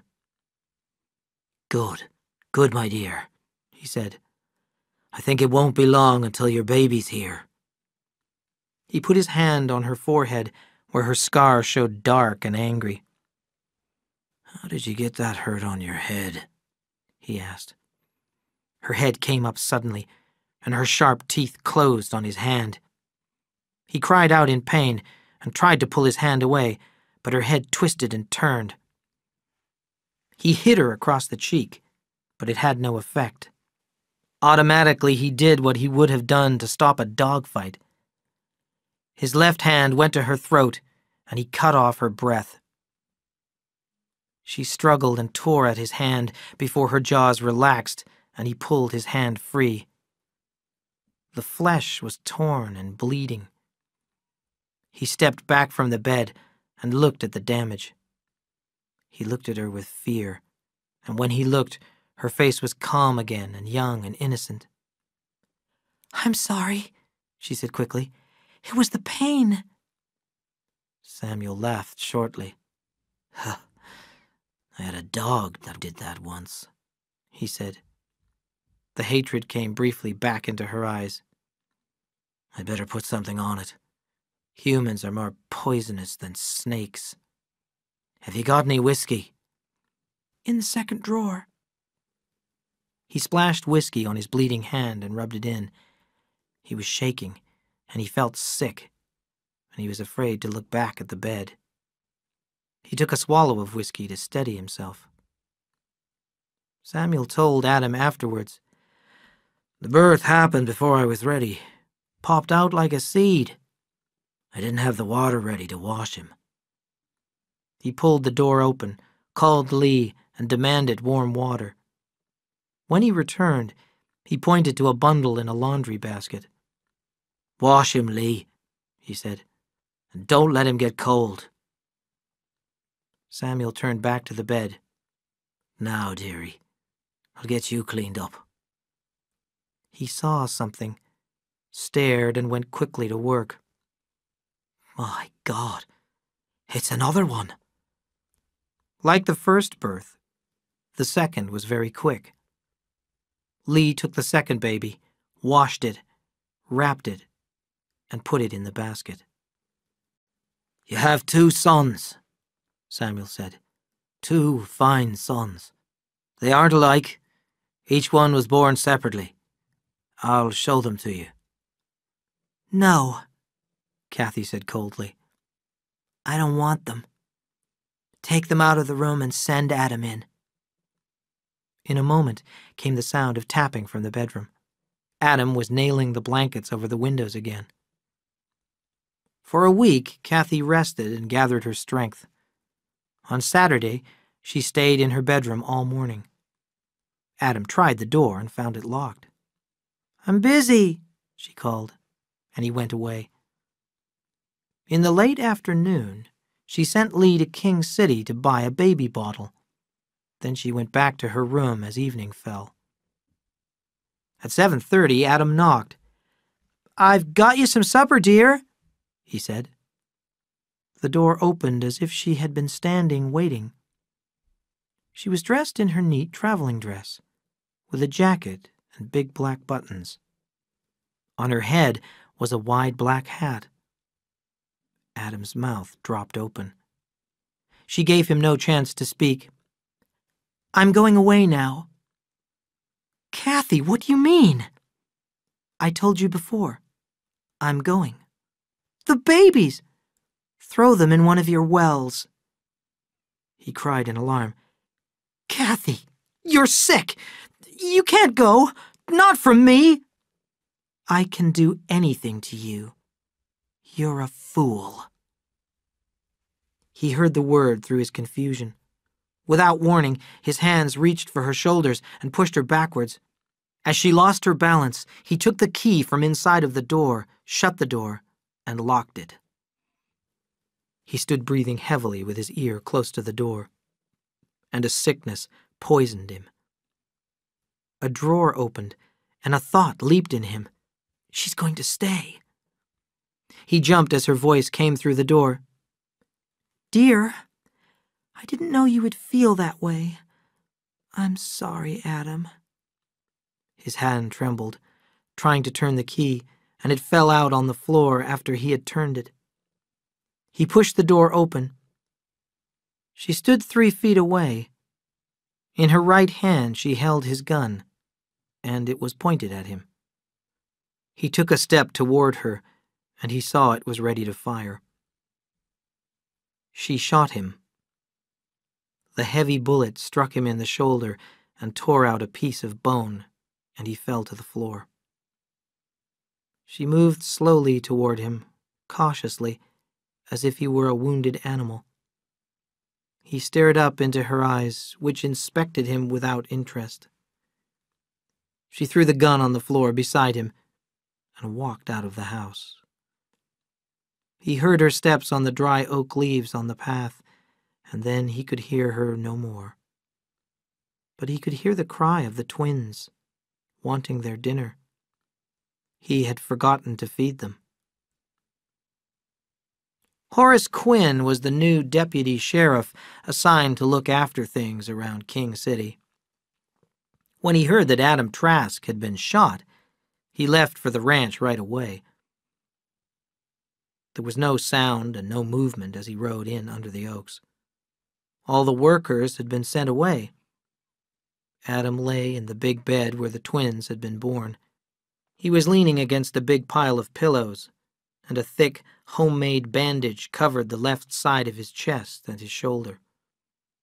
The skin on his face was pulled tight over his bones, and his eyes were shiny with sickness. Horace said, "Hello, Mr. Trask. Heard you got hurt. Just wanted to see how you were doing. How'd it happen?" An eager look came over Adam's face. "I was cleaning my gun and it went off. I'm not very used to guns." Horace looked away from Adam. "Mr. Trask, you served in the United States Army. Their weapons are rifles and guns. What happened, Mr. Trask?" Adam's eyes seemed to grow larger, and they were red around the edges. "It was an accident," he whispered. "Anybody see it? Was your wife with you when it happened?" Adam did not reply. "I'd like to talk to her." Adam closed his eyes. "My wife is away on a visit." "That's interesting," said Horace. "Your wife had a baby, 2 babies, 2 weeks ago, and now she's gone on a visit. And she didn't take the babies?" Horace leaned over the bed. "Trask," he said loudly, "this isn't just curiosity. This is the law. Now you open your eyes and tell me what happened, or I'll take you into the sheriff even if you are hurt." Adam opened his eyes, and they were blank like a sleepwalker's eyes. "My wife went away," he said. "Where did she go?" "I don't know." "We'll have to find her. How long have you been married?" "Nearly a year." "What was her name before you married her?" There was a long pause, and then Adam said softly, I won't tell. I promised. Where did she come from? I don't know. Mr. Trask, you're talking yourself right into the county jail. Let's have a description. How tall was she? Adam's eyes shone. Not tall. Little and delicate. That's just fine. What color hair? Eyes? She was beautiful. Was? Is. Any scars? Oh, God, no. Yes. A scar on her forehead. You don't know her name, where she came from, where she went, and you can't describe her. And you think I'm a fool. Adam said. She had a secret. I promised I wouldn't ask her. And without warning, Adam began to cry. His whole body shook, and his breath made little high sounds. It was hopeless crying. Horace went into the other room, feeling miserable. He did not know what to think. He wondered if Adam Trask was crazy, and had he killed his wife. The next morning, Horace went to the sheriff's office in Salinas. "Well, sir," he said, "I had to come up and get your advice." And he told his story in great detail. The sheriff listened with his eyes closed and made no comment. "Well, there I was," Horace continued. "I couldn't find out what happened. I couldn't even find out what the woman looked like. I went to see Sam Hamilton." The sheriff opened his eyes. "Did Sam give you a description?" he asked. "He did, and his wife did. She went over to help at the Trask place after the birth." Horace took out a piece of paper from his pocket and read a detailed description of Kathy. "Got any ideas?" "Well, yes. Over across the tracks down by Chinatown, there's a row of whorehouses." "I know." "There's a woman called Fay who opened a nice, quiet place about 3 months ago. She sent me a note Sunday night. She's got a new girl, and she doesn't know what to think of her. What puzzles Fay is that she looks like a runaway girl, except she knows all the answers and all the tricks. I went down there and looked her over, and I can't find a thing wrong with her. She's old enough, and nobody's made a complaint. So what do we do about it?" "You're pretty sure it's Mrs. Trask?" The sheriff said. "Wide apart blue eyes, yellow hair, and a scar on her forehead, and she came in Sunday afternoon." Adam's tearful face was in Horace's mind. "Sheriff, you have to get somebody else to tell him. I can't do it." The sheriff stared into space. "You say he didn't even know her name, where she came from. She really fooled him, didn't she?" "That poor bastard," Horace said. "He's in love with her." "You listen to me, Horace. There are only 3 people in the world that know, her and you and me. I'm going to warn her that if she ever tells, I'll run her out of the county. And Horace, before you tell anybody, even your wife, you think about those little boys finding out their mother is a whore." Adam sat in his chair under the big oak tree. His left arm was expertly bandaged so that he could not move his shoulder. Lee came out carrying the basket. He set it on the ground beside Adam and went back inside. The twins were awake, and they both looked up seriously at the wind-moved leaves of the oak tree. Adam did not hear Samuel's horse until it was almost in front of him. Samuel sat down quietly and waited. "I thought I'd better get back to the wells," he said softly. "No," Adam said. "I don't want any wells. I'll pay you for what you did." "Let me give you some advice, Adam," said Samuel. "Act out being alive like a play, and after a while, a long while, it'll be true. Why should I? Adam asked. Samuel was looking at the twins. For them. They're going to grow. Adam did not answer, and Samuel stood up. I'll be back, he said. I'll be back again and again. Behind the barn, Lee held his horse while Sam got on. Chapter 6. Killing with Kindness. The girl, Kate, puzzled Faye. She was so young and pretty, so ladylike, so well-educated. I hope you don't mind me asking, dear, Faye said, but why did you come here? You could get a husband and a corner house in town, no trouble. Kate smiled shyly. It's so hard to explain. I hope you won't insist on knowing. I'm sorry, I can't talk about it. Faye was a nice woman, not very bright, highly moral, and easily shocked. People trusted her, and she trusted everyone. She ran a fine house, as the sheriff knew. Faye soon became a solid and desirable citizen of the growing town of Salinas. Kate went to work right away, and she soon had her own group of regular customers. There were 2 questions Faye asked about every new girl. First, will she work? And second, will the other girls like her? Faye didn't have long to wonder about the second question. Kate worked hard at being pleasant to the other girls. She helped them keep their rooms clean. She served them when they were sick, listened to their troubles, answered them in matters of love, and, as soon as she had some, loaned them money. She became best friend to everyone in the house. Faye realized she had a jewel. People who don't know think it is easy to run a whorehouse. Just sit in a big chair and drink beer and take half the money the girls make, they think. But it is not like that at all. You have to feed the girls, that's groceries and a cook, and send out the laundry. And you have to keep the girls well and as happy as possible. It isn't so easy. When Kate offered to help with the shopping and planning of meals, Faye was pleased.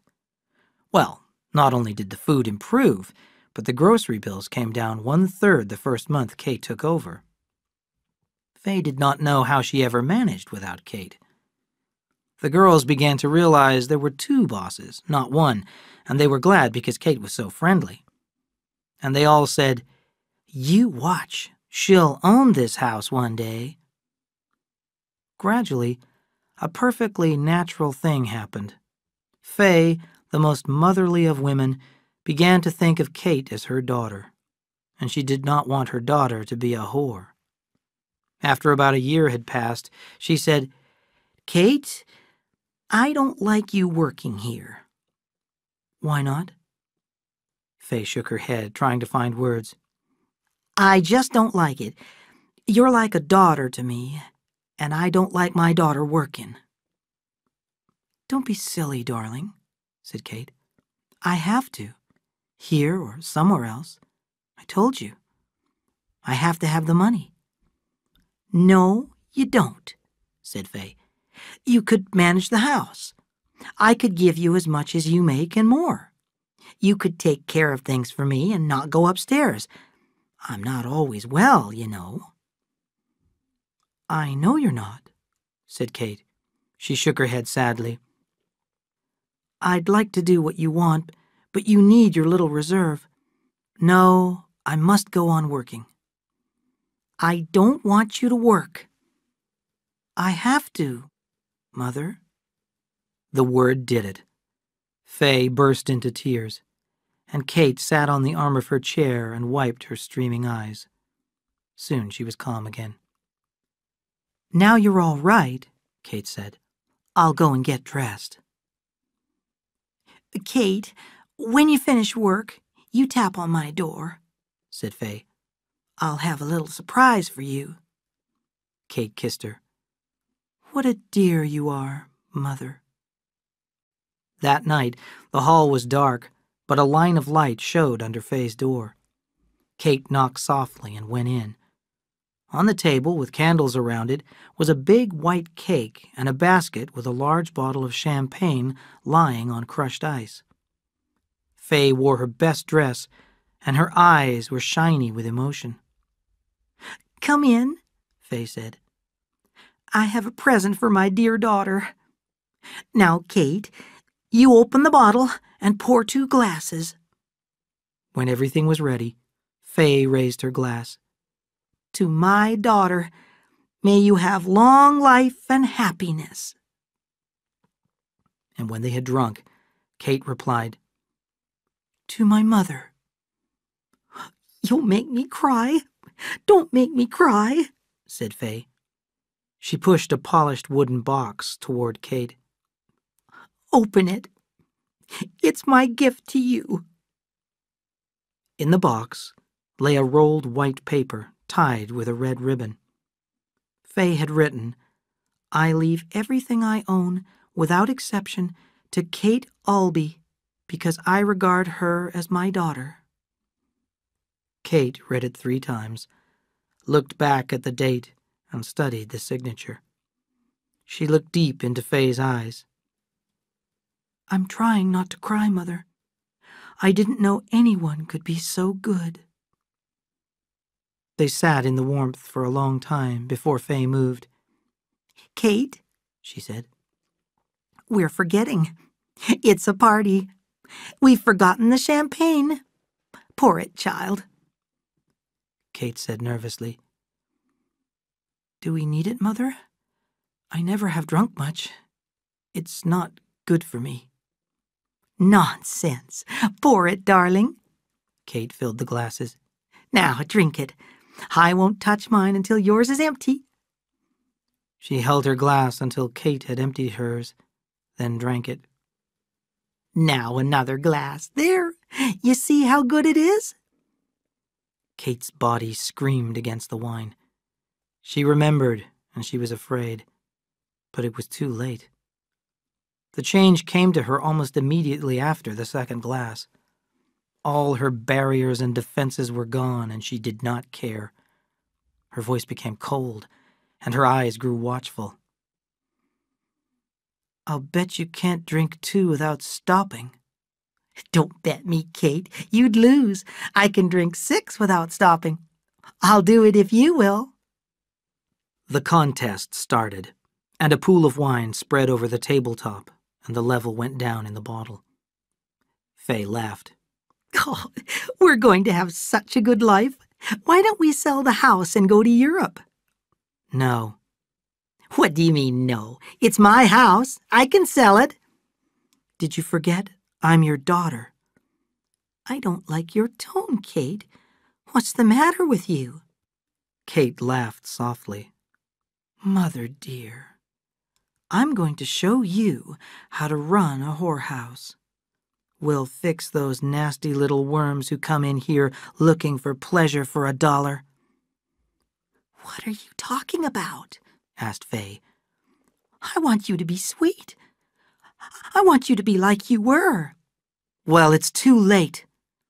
I didn't want to drink the wine, but you nasty fat worm, you made me.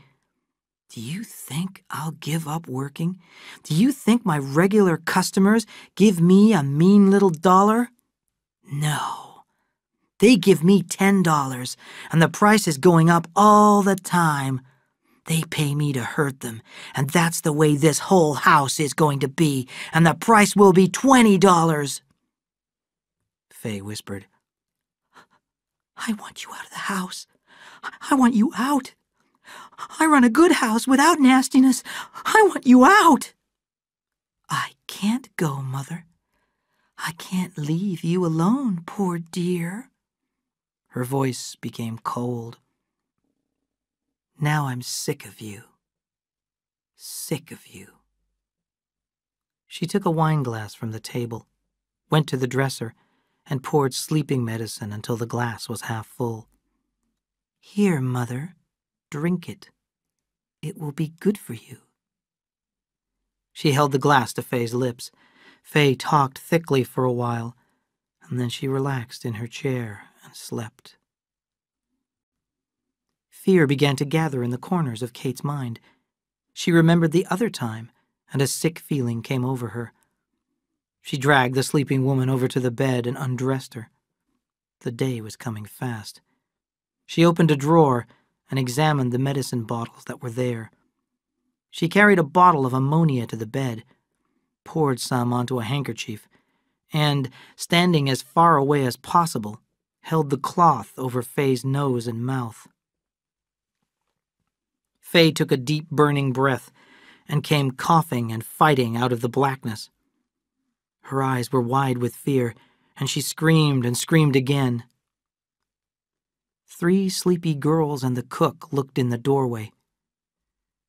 "She's had a bad dream," said Kate. "I'll stay with her." She petted and babied her, but the look of horror would not go out of Faye's eyes. A few days later, Kate went into the kitchen before supper. She took a small bottle from her pocket and carefully squeezed a few drops into a glass using an eyedropper and went into Faye's room. "Here's your medicine, Mother dear," she said. At supper, Faye's face was red. She stopped eating and seemed to be listening. "What's the matter, Mother?" Kate asked. Faye was still listening. "I don't know," she said. "Suddenly, I felt afraid, and my heart started pounding." Kate said, "I don't like it. I wish you'd go see Dr. Wilde about it." The next day, Faye felt all right. "I was just out of breath," she said. "I'm getting too fat." "Well, we're going to have some special food," said Kate.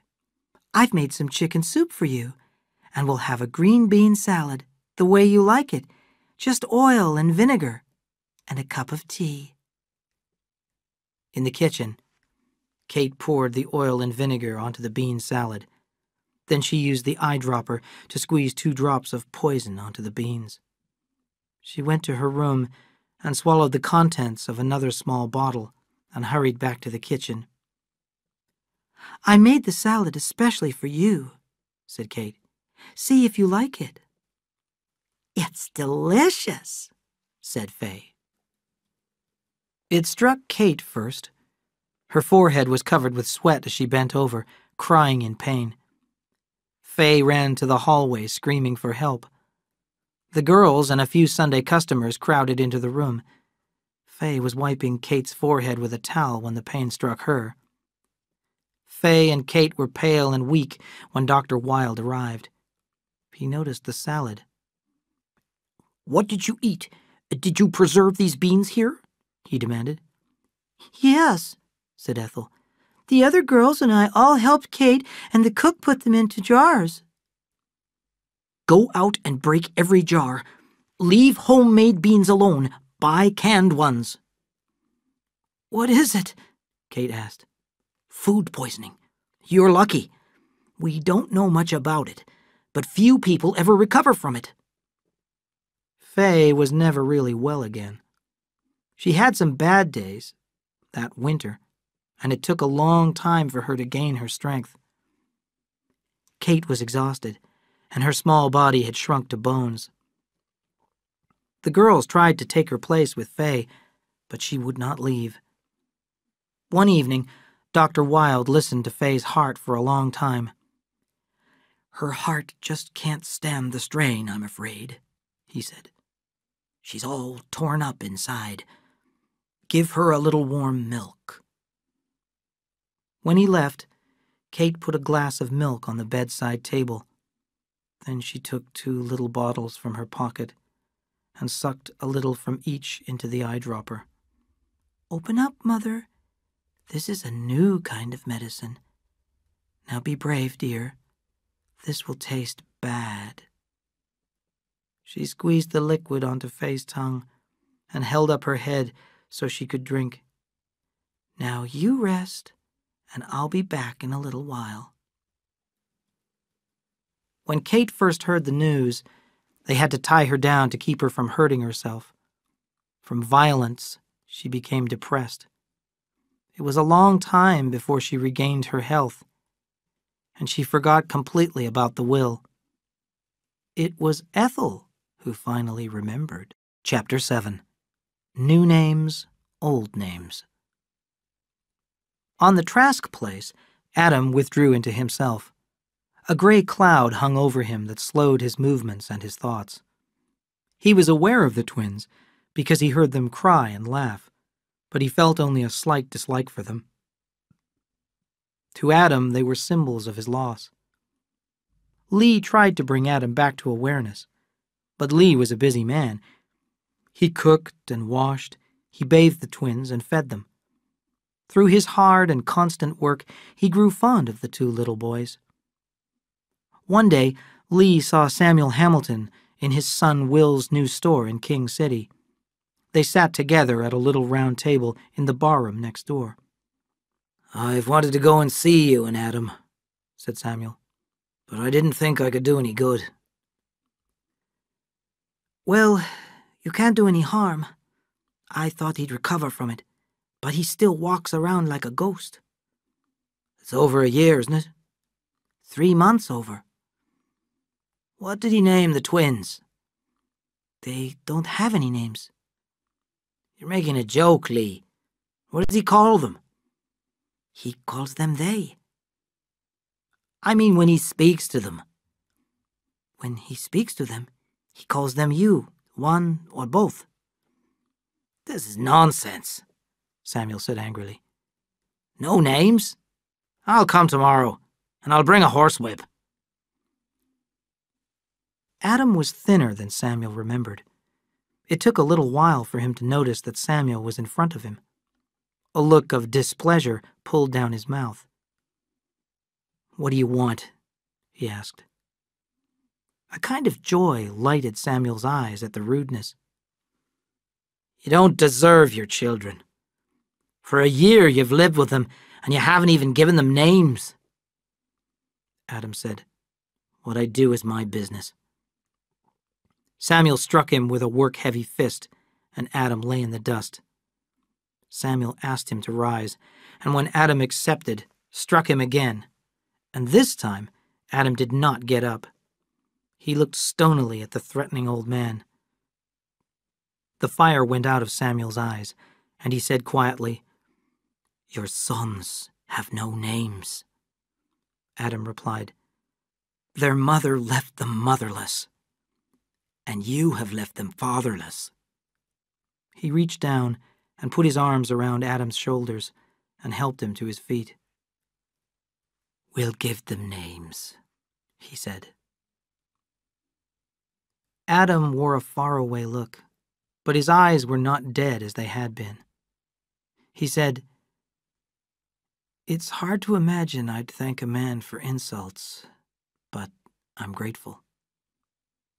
Lee carried out the twins, one under each arm, and put them on the ground beside the table, and gave each boy a stick for his hand to shake and make shadows with. The two men sat looking at the twins, when suddenly Adam leaned forward. "These boys don't look alike," he cried. "Of course they don't. They're not identical twins." That one looks like my brother. I just saw it. I wonder if the other looks like me." "Both of them do." Lee came out with a plate of fried chicken, a bowl of smoking boiled potatoes, and a deep dish of vegetables. "I don't know how good it will be," he said. "The hens are a little old." He returned to the house to get a bottle of wine. While he was gone, Adam said, "It's strange to me. He used to speak differently." "He trusts you now," Samuel said. Lee joined them at the table, and the men ate quietly. "We'd best get on with the naming," Samuel said when they had finished. "Names are a mystery. I've never known whether the name is shaped by the child or the child changes to fit the name. Have you thought about your name, Adam? We could call him Cain and Abel." Adam said, "Oh no, we can't do that. I want them to start fresh." "I don't understand that story at all, but I feel it. Samuel said. Do you understand it, Lee? No, but maybe I don't remember the details very well. I haven't heard it since I was a child, said Adam. Samuel said, Cain was the firstborn of Adam and his wife Eve. Then his brother Abel was born. Abel was a keeper of sheep, but Cain was a farmer. After some time, Cain brought part of his harvest and offered it to the Lord, and Abel brought a fat young sheep. The Lord was pleased with Abel's offering, but not with Cain's. And Cain was very angry. The Lord said to Cain, Why are you angry? If you do well, you will be accepted. And if you do not do well, you will sin. And your sin will try to rule over you, but you will rule over it. And Cain turned against his brother and killed him. And the Lord said to Cain, Where is your brother? And Cain said, I dunno. Am I my brother's keeper? The Lord punished him by sending him away from his home. Cain was afraid that he would be killed for his crime, but the Lord put a mark on him so everyone would recognize him. He said that anyone who killed Cain would be punished. And Cain went away from the presence of the Lord and lived in a land to the east of Eden. Adam said, I think Cain was treated unfairly. Maybe he was, said Samuel. But Cain lived and had children, and Abel lives only in the story. We're all Cain's children. And we're all guilty, said Adam. We're all descended from Cain, and his guilt is in all of us. Yes, it's everybody's story, said Lee. That's why it's the best-known story in the world. I think it's the symbol story for the human soul. I think everyone in the world, to a large or small extent, has felt rejection.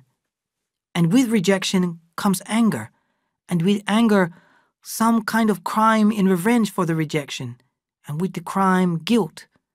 And there is the story of mankind.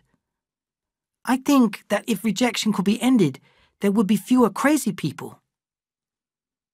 I'll think about that when I'm alone, said Samuel.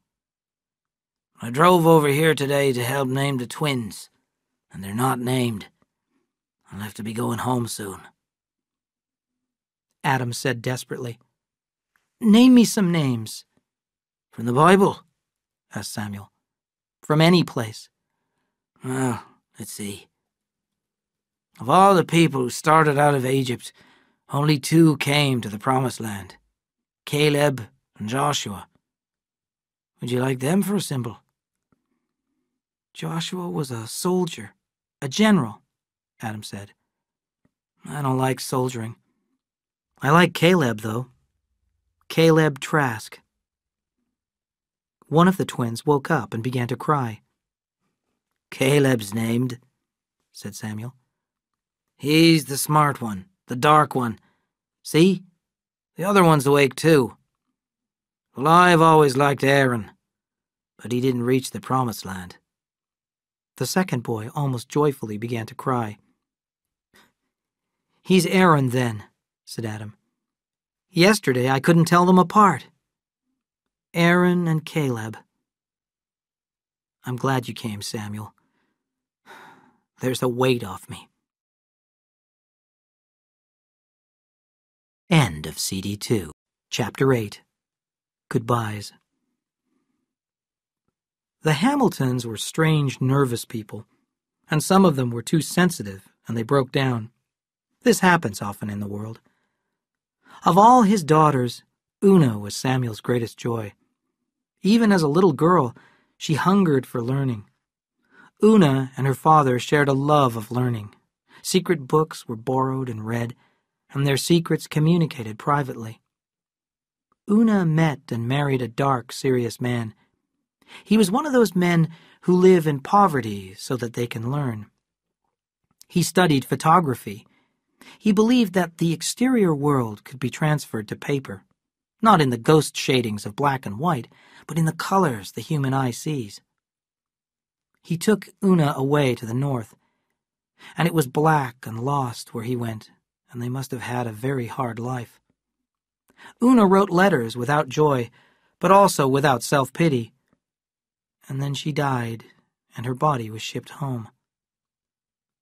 Una was dead before I remember, but George Hamilton told me about it years later, and his eyes were full of tears. Her nails were broken, and her fingers were all cracked and worn out, and her poor dear feet, they had not worn shoes for a long time. Una's death struck Samuel like a silent earthquake. He felt that he could have done more for her. His young skin turned old, his clear eyes dulled, and his great shoulders bent. He became an old man. His other children were doing well. George was in the insurance business. Will was getting rich.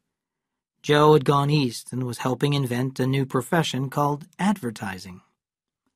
The girls were married, all except Desi, and she had a successful dressmaking business in Salinas. Only Tom had never got started. Samuel told Adam that he came close to greatness, but he could not decide what to do. Sometimes Tom took me fishing. We started before the sun came up and drove the horse cart straight toward the mountains. I can't remember the sound of his voice or the kind of words he used. I can remember both about my grandfather, but when I think of Tom, it's a memory of a kind of warm silence. Maybe he didn't talk at all. On Thanksgiving of 1911, the Hamilton family gathered at the ranch. They arrived with presents and more food than even this family could eat. Their children filled up the place with noise. Liza ordered and organized, and Samuel stayed with the talk and the singing and the memories until suddenly he tired and he went to his bed. When the mother and father were gone, Will brought the whiskey in from the blacksmith shop, and the family had a meeting. There were Tom and Desi, George and his pretty Mamie, Molly and William J. Martin, Olive and Ernest Steinbeck, Will and his Deela. They all wanted to say the same thing, all 10 of them. Samuel was an old man. It was a shocking discovery for them all, like suddenly seeing a ghost. Will Martin said, "Life is too hard here. Why don't we get them to sell out and move to town? Molly and I would like them to come and live with us." They were silent after that. The idea of not having the ranch, the dry, stony desert of the heartbreaking hillside, was shocking to them. Will Hamilton said, "No, he will never sell the ranch. And if he did, I don't think he'd live a week. But there's another way. Maybe he could come for a visit. Tom, could you run the ranch?" "Oh, that's nothing," said Tom. "It's no trouble to run the ranch because the ranch doesn't run. Never has. But I can't talk to him about it. He'd know why we were doing it." George said, "We could write it in a letter, a kind of invitation. And when he got tired of one of us, he could go to another." And that is how they left it. Tom brought Olive's letter from King City and gave it to Samuel.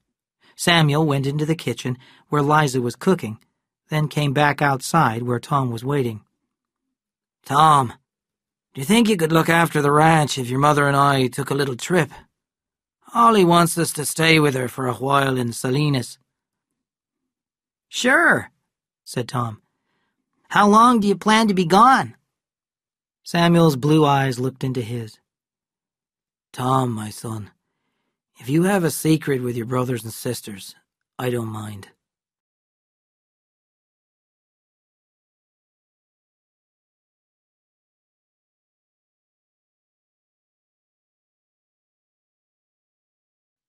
Having made up his mind, Samuel made formal calls on all his neighbors, the old-timers who remembered how it used to be. And when he drove away, they knew they would not see him again, although he did not say it. He saved his visit to the Trask place for last. He had not been there for months. Adam was not a young man now. The boys were 11 years old. "How is Adam?"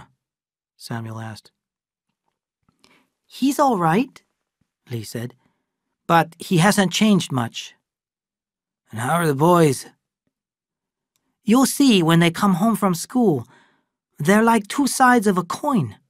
Cal is quick and dark and watchful, and his brother, well, he's a boy you like before he speaks and like more afterward." The dinner table was set in the house. The twins came in silently and stood shyly staring at their guest. "It's a long time since I've seen you boys. You're Caleb, aren't you?" "I'm Cal." "Are you called Aaron?" "Yes, sir." Lee laughed. "He spells it with one A. The two A's seem a little fancy to his friends." "I've got 35 Belgian rabbits, sir," Aaron said. "Would you like to see them? I've got 8 newborns, just born yesterday." "I'd like to see them, Aaron." Samuel's mouth turned up a little at one corner. "Cal, don't tell me you're a gardener." Lee's head turned quickly, and he inspected Samuel. "Don't do that," he said nervously. Cal said, "Next year my father is going to let me have part of the flat land." Aaron said, "I have a male rabbit that weighs 15 pounds. I'm going to give it to my father for his birthday." Adam joined them at the table, and the boys ate quickly and quietly, then excused themselves. Lee brought the coffee pot to the table and filled the cups and sat down. "Mr. Hamilton, do you remember when we talked about the story of Cain and Abel?" "I certainly do. That was a long time ago." 10 years nearly," said Lee. "Well, the story affected me deeply, and I read every word again. Then I compared the translations we have, and they are fairly close. There was only one place that bothered me. It is when the Lord has asked Cain why he is angry. The Lord says, 'If you do well, you will be accepted, and if you do not do well, you will sin. And your sin will try to rule over you, but you will rule over it.' In the English translation, this was a promise that Cain would overcome sin. Then I got an American translation of the Bible. It says, 'Rule over sin.' Now this is very different. This is not a promise. It is an order. And I began to worry about it. I wonder what the original word of the original writer had been, that these very different translations could be made." Samuel leaned forward, and the old young light came into his eyes. "Lee," he said, "don't tell me you studied Hebrew." "I'm going to tell you. I went to San Francisco, to the headquarters of our family association. It's a center where any member of the Lee family can get help or give it. I went there because in our family there are a number of ancient men who are great thinkers. I respectfully told one of these wise men about my problem, read him the story, and told him what I understood from it. The next night, 4 of them met and called me in. We discussed the story all night long." Lee laughed. "I guess it's funny," he said. "Can you imagine 4 old gentlemen, the youngest is over 90 now, beginning the study of Hebrew? They hired a teacher, exercise books, grammar, vocabulary, simple sentences. Every 2 weeks, I went to a meeting with them, and in my room, I covered pages with writing. I bought every known Hebrew dictionary, but the old gentlemen were always ahead of me. After 2 years, we felt we could approach the story of Cain and Abel. My old gentleman thought that these words were very important too. You will rule over sin and rule over sin. And this was the gold from our mining. You may." Samuel said. "It's a wonderful story, but why are these words so important?" "Don't you see?" Lee cried. "The American translation orders men to triumph over sin. Many millions of people obey this because it is an order. The English translation makes a promise in you will, meaning that men will surely triumph over sin. And there are many millions who believe that they will overcome sin even without trying. But the Hebrew word that translates as you may gives a choice. A man can choose whether or not to fight against sin and to win. And that choice makes a man great." Adam said, "I don't see how you could cook and raise the boys and take care of me and still do all this." "Neither do I," said Lee. "But I feel that I am a man because of those two words. You may. It's my choice." Lee and Adam walked out to the barn with Samuel to say goodbye. Samuel said, "Do you like your life, Adam?" "Of course not. If I had a medicine that might cure you and also might kill you, should I give it to you?" Lee said, "Be careful, Mr. Hamilton. Be careful." "Adam, do you want the medicine?" Samuel said. "Yes. I don't know what it is, but give it to me." "Adam, Kathy's in Salinas. She owns a whorehouse, the most vicious in this whole end of the country. The worst things humans can think of are for sale there, and the worst people come there for satisfaction. But it's worse than that.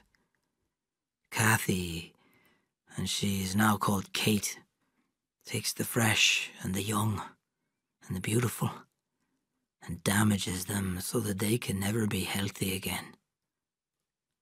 Now there's your medicine. Let's see what it does to you." "You're a liar," Adam said. No, Adam. I'm many things, but I am not a liar." "Lee, is this true?" "Yes, it's true." Adam stood for a moment, and then he turned and ran. They could hear his heavy steps running and tripping until he went over the hill. "Your medicine is like poison," said Lee. "I know. But I chose to tell him, and I forced him to choose to live or to die. Now it's time to go, Lee." "Goodbye, Samuel," Lee said. He turned and looked after the cart, and on the hill he saw old Samuel against the sky, his white hair shining with starlight. Chapter 9. Freedom. It was a dirty, windy evening, and Castroville Street was deep in sticky mud. Adam had his instructions. He counted 2 houses and nearly missed the third, so high were the bushes in front of it. The paint had long disappeared from the walls, and no work had ever been done on the garden. He slowly opened the gate and went up the shaky steps onto the dark porch. The front door opened, and a soft voice said, "Won't you come in?" The reception room was not well lit, but Adam could see the shine of polished furniture and gold picture frames. He had a quick impression of richness and order. The soft voice said, "Do we know you?" "No, you don't." "Who sent you?" The girl was dressed in black, and her face was sharp, pretty and sharp. "A man at the hotel." "Sit down over here. You did come here for something, didn't you? If you tell me what you want, I'll tell the right girl." "I want to see Kate," Adam said awkwardly. "Does she know you?" I don't know. He felt his courage going. Would you tell her that Adam Trask wants to see her? She'll know then whether I know her or not. I see. Well, I'll tell her. She moved silently to a door on the right and went in. Kate sat in a chair behind a desk in her room. She was still pretty and blonde. Her mouth was little and firm, but her cheeks and shoulders had become round. Only her hands had aged, and they were lean and spotted with brown. Her waist was narrow, but her legs and feet had thickened. She was dressed severely in a black dress with long sleeves, and the only contrast was a cloud of white lace at her wrists and throat. "There's a new one, a stranger," said the girl in black. "He says his name is Adam Trask." Kate sat still as if she held her breath. "Bring him to me," she said. When the girl had gone, Kate opened the right-hand drawer of her desk and took out a gun. She checked that it was loaded, put it on her desk, and put a piece of paper over it. She turned off one of the lights and sat back in her chair. A knock came on the door. "Here he is," said the girl, and closed the door behind Adam. He glanced quickly about before he saw Kate sitting so quietly behind the desk. He stared at her, and then he moved slowly toward her. Her eyes, cold and expressionless, remained on his eyes. Adam saw her hair, her scar, the loose skin at her throat, her arms and shoulders. He sighed deeply. Kate's hand shook a little. She said, "What do you want?" Adam sat down in a straight chair beside the desk. He wanted to shout with relief, but he said, "Nothing now. I just wanted to see you. Sam Hamilton said you were here." The moment he sat down, the shake went out of her hand. "Hadn't you heard before?" No, I hadn't heard. "I expected you for a long time, and when you didn't come, I guess I forgot you." "I didn't forget you," he said. "But now I can." Her lips closed and straightened, and her eyes narrowed with cruelty. "You think you can?" "I know I can." She changed her manner. "Maybe you won't have to," she said. "If you feel all right about everything, maybe we could spend some time together." "I don't think so. I have to go. I just came up to Sam Hamilton's funeral." "I hated him," she said. "I would have killed him if I could." "Why? He was a good man." "He pretended to be good, but he was a liar. That's what I hate, the liars, and they're all liars." Adam's eyebrows went up. "You mean that in the whole world there's only evil and madness?" "That's exactly what I mean. Would you like me to prove it?" She took a pile of brown envelopes from her desk drawer. "Take a look at these," she said. "I don't want to." "I'll show you anyway." She took out a photograph. "Look there. That's a state senator. Look at his fat stomach. He likes whips. Look at the expression on his face. He's got a wife and 4 kids. Look at this. This piece of white fat is a councilman. This big red Swede has a ranch out near Blanco. Look here. This is a professor at Berkeley." "I don't want to see these," said Adam. "Well, you have seen them, and you don't believe it. I'll make you beg to get in here." She tried to force her will on him, but she saw that he was free. Her rage turned to poison. "No one has ever escaped," she said softly. "I have to go," said Adam. "I don't understand. I know, but I can't believe. But no, it can't be a bad dream. No. Because I remember you are the mother of my sons. You haven't asked me about them." Kate smiled cruelly. "Your sons? I am the mother. But how do you know you are the father?" Adam's mouth dropped open. "Kathy, what do you mean?" "My name is Kate," she said. "Listen, my darling, and remember. How many times did I let you come near enough to me to have children? Once." "You were hurt," he said. "You were terribly hurt." She smiled at him sweetly. "I wasn't too hurt for your brother." "My brother? Charles?" "You are a devil." "I don't believe it. But it wouldn't matter, even if it were true." Then suddenly he laughed, because he knew that this was so. He moved slowly toward the door. Kate screamed, "Adam!" He turned slowly. He smiled at her as a man might smile at a memory. Then he went out and closed the door gently behind him. Kate sat staring at the door. Her eyes were desperate. Samuel's funeral and the talk with Kate should have made Adam sad and bitter, but they did not. He felt young and free as he got off the train in King City.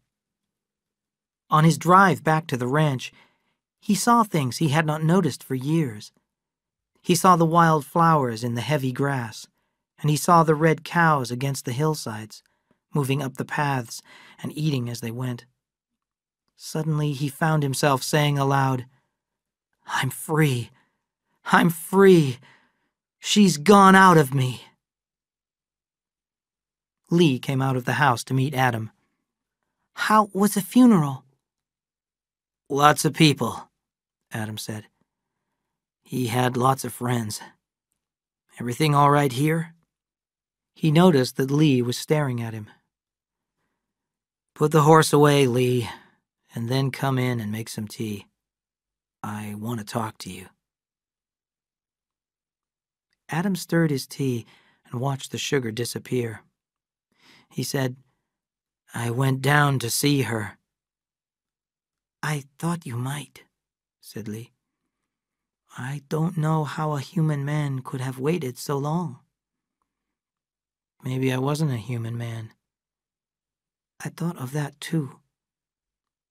"How was she?" Adam said slowly, "I can't understand it. I can't believe there is such a creature in the world." "Are you all right now?" "I am all right," said Adam.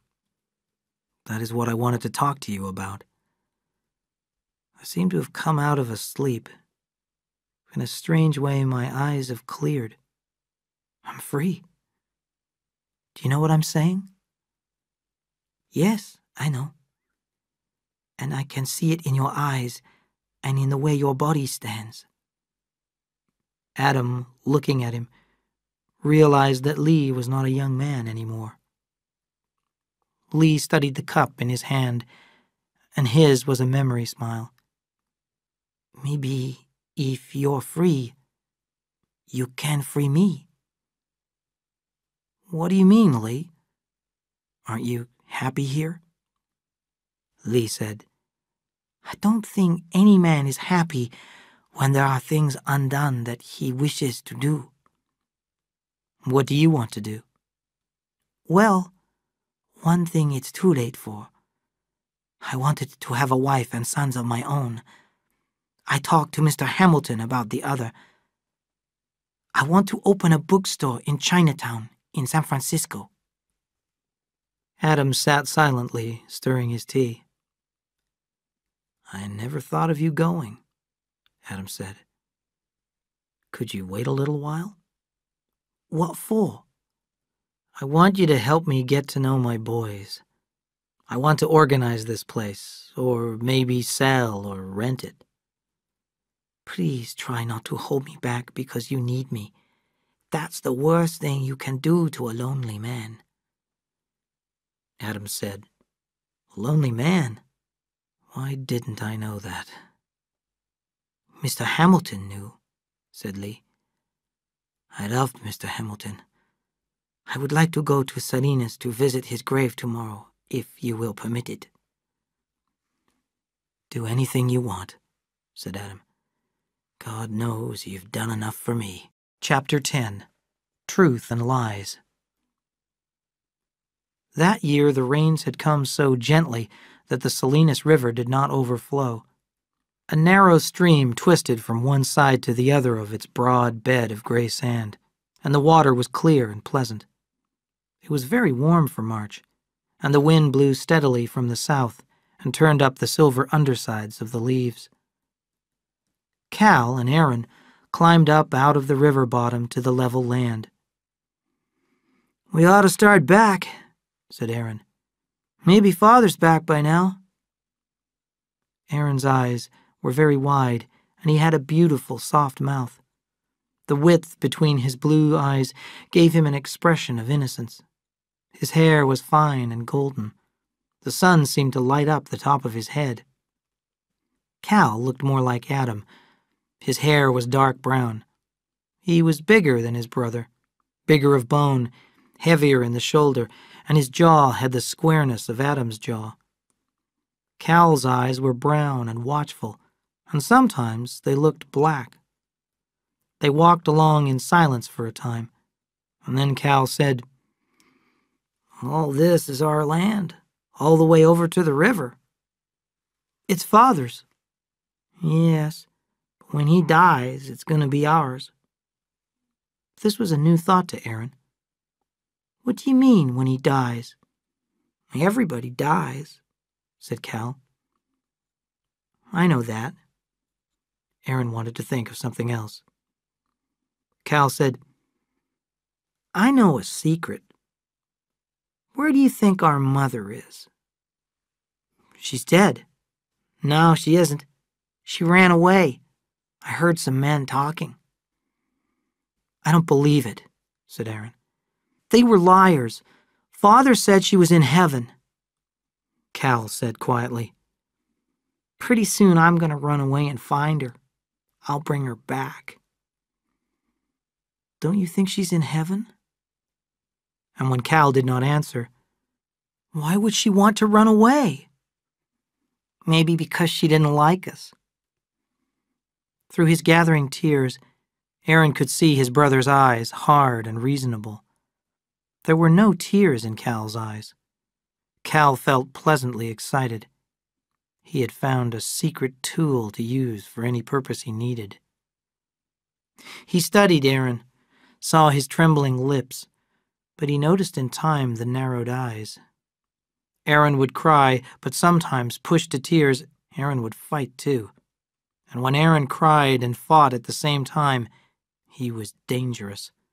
Nothing could hurt him, and nothing could stop him. Cal put his new tool away. He could bring it out any time, and he knew it was the sharpest weapon he had found. He would inspect it at his leisure and judge when and how much to use it.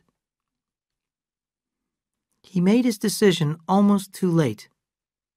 Aaron leaped at him and hit him in the face with his open hand. Cal jumped back and cried, I was just joking. Honest, Aaron, it was only a joke. Aaron stopped. Pain and puzzlement were on his face. I don't like that joke, he said. Cal came close to him and put his arm around him and kissed him on the cheek. I won't do it anymore, he said. The boys walked silently for a while. Aaron said, Did you really hear those men?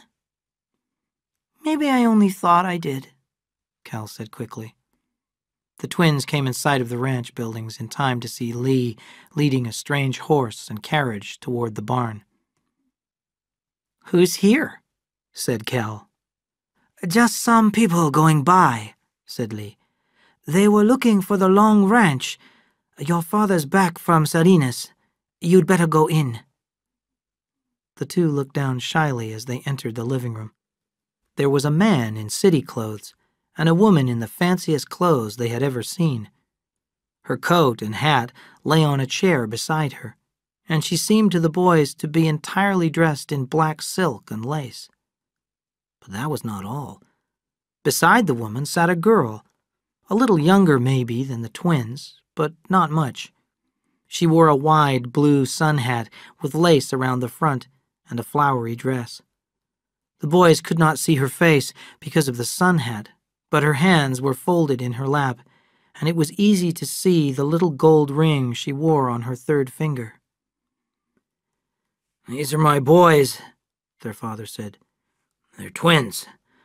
That's Aaron, and this is Caleb. Boys, shake hands with our guests, Mr. and Mrs. Bacon and their daughter Abra." Aaron shyly held out his hand to the little girl with the hidden face, but nothing happened. Her hand was held out, but it did not move towards his. There was a long silence. Then he heard his brother laugh. Aaron reached out and grabbed her hand and pumped it up and down 3 times. It was as soft as a handful of flowers. He felt a pleasure that burned him. "Children, go outside and play," Mrs. Bacon said. Abra and Cal and Aaron went out and stood side by side on the small covered porch. Cal demanded, "How old are you?" 10, almost 11. "Oh," said Cal. "We're 11, almost 12. Abra pushed her sun hat back. She was pretty, with long dark hair. One day her nose would be sweet and turned up, where now it was still like a button. But 2 features would be with her always. Her chin was firm, and her mouth was as sweet as a flower, very wide and pink. Her green eyes were intelligent and completely fearless. "You can come here and play if you like," said Cal boldly. "I live in Salinas," Abra said, in such a tone that they knew they were dealing with a superior being who had no time for rural pleasures. Abra saw that she had crushed them, and while she knew the weaknesses of men, she still liked them, and besides, she was a lady. "Sometimes when we are driving by, I'll come and play with you. A little," she said kindly, and both boys felt grateful to her. Now Abra felt warmer toward the boys. She noticed their thin, washed-out clothes and remembered the children's stories she had read. "You poor children," she said. "Does your father beat you?" They shook their heads. They were interested, but puzzled. "Is your mother mean to you?" "We don't have a mother," said Aaron. "Our mother's dead." His words destroyed the story she was writing, but immediately supplied her with another. "Little motherless orphans," she said sweetly. "I'll be your mother. I'll hold you in my arms and tell you stories." "We're too big," said Cal. "You'd fall over." Abra turned away from his cruelty. Aaron, she saw, was entering into her story, and he seemed to be imagining that he was in her arms. Abra looked at his sunny hair and at his eyes that seemed so near to tears, and she felt the beginning of love. She put her hand on his arm and felt him shiver. "Tell me," she said pleasantly, "where is your mother buried? You could put flowers on her grave." "We don't know," said Aaron. Cal's eyes shone with a new interest. "I'll ask our father where it is so we can take flowers," he said.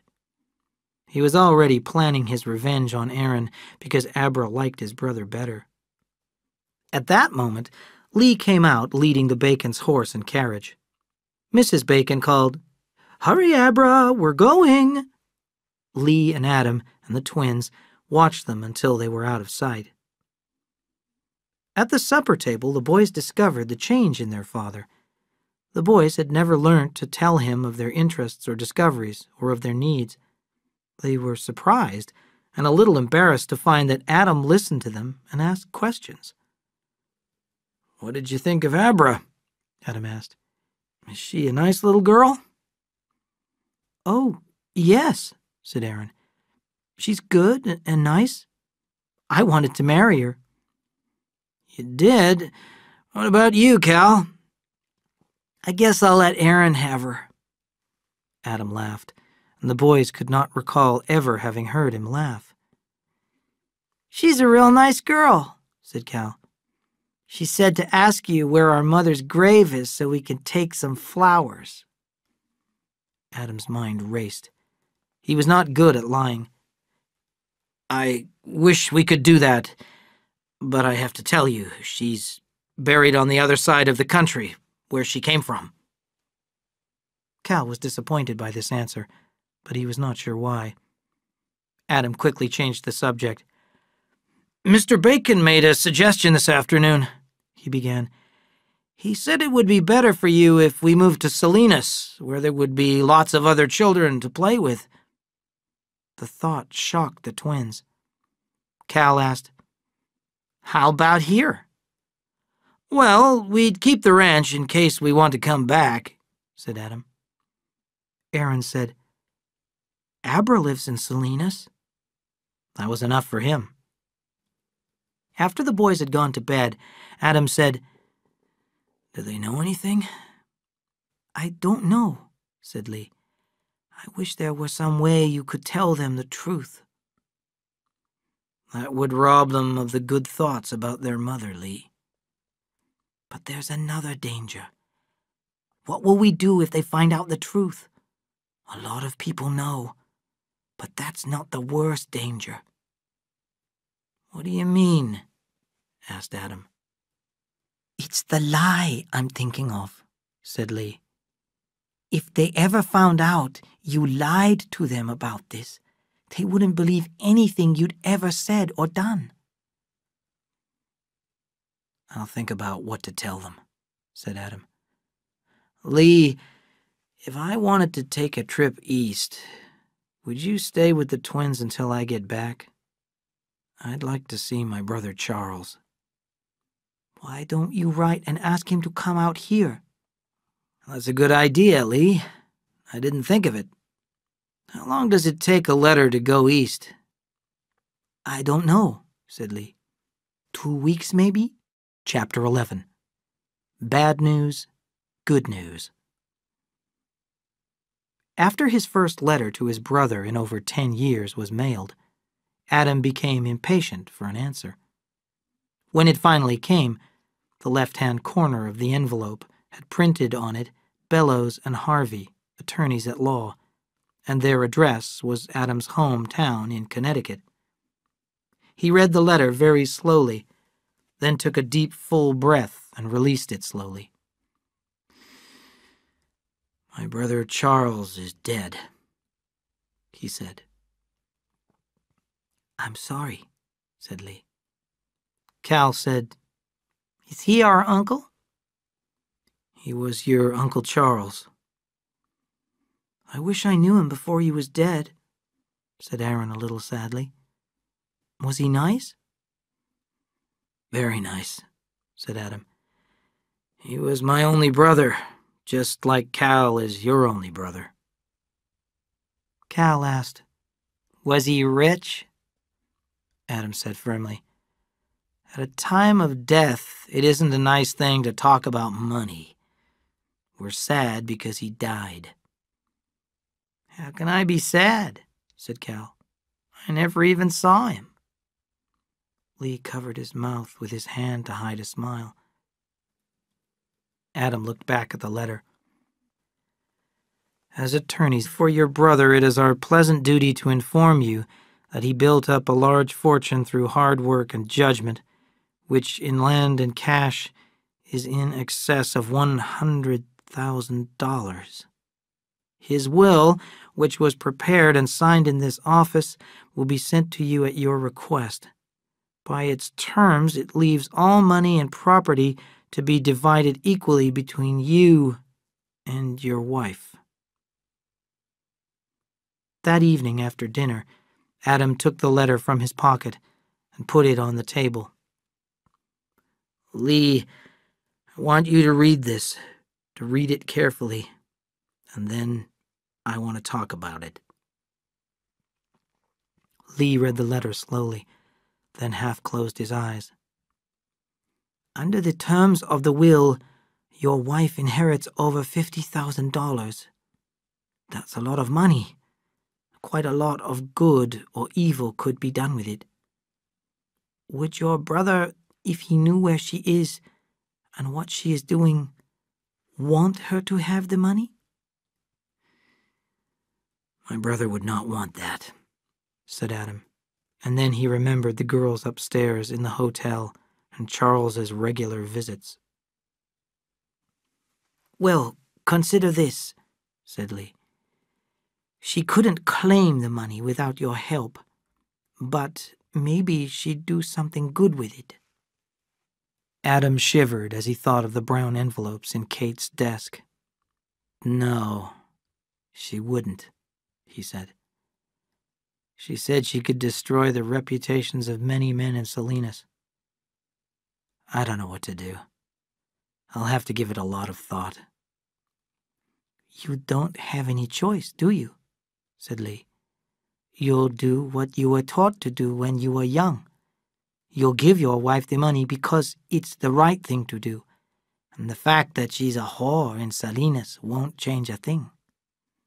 Adam got to his feet. His face was angry. "You are disrespectful now that you've decided to go away," he cried. "I haven't decided what to do about the money." Lee shook his head and went out. Cal crept quietly down the dark hall and into the bedroom where his brother was sleeping. He wished with all his heart that he had not stood listening at the hall door. Adam stayed in his room all the next morning and then went to find Lee, who was working in the garden. "I guess I was stupid," he said.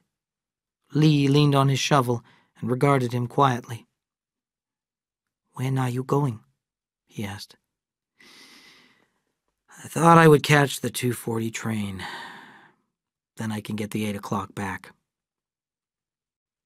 It was 4:15 when Adam climbed the crooked steps and knocked on the weather-beaten door of Kate's place. Kate sat at the end of the dining room table with an account book open before her. Her dress was severe, and she rolled a yellow pencil restlessly in her fingers.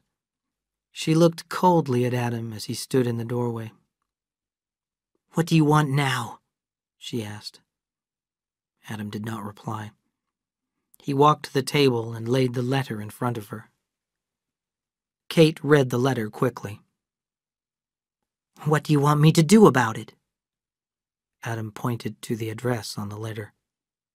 "Why don't you write down the address and get in touch with them yourself?" "What have you told them about me?"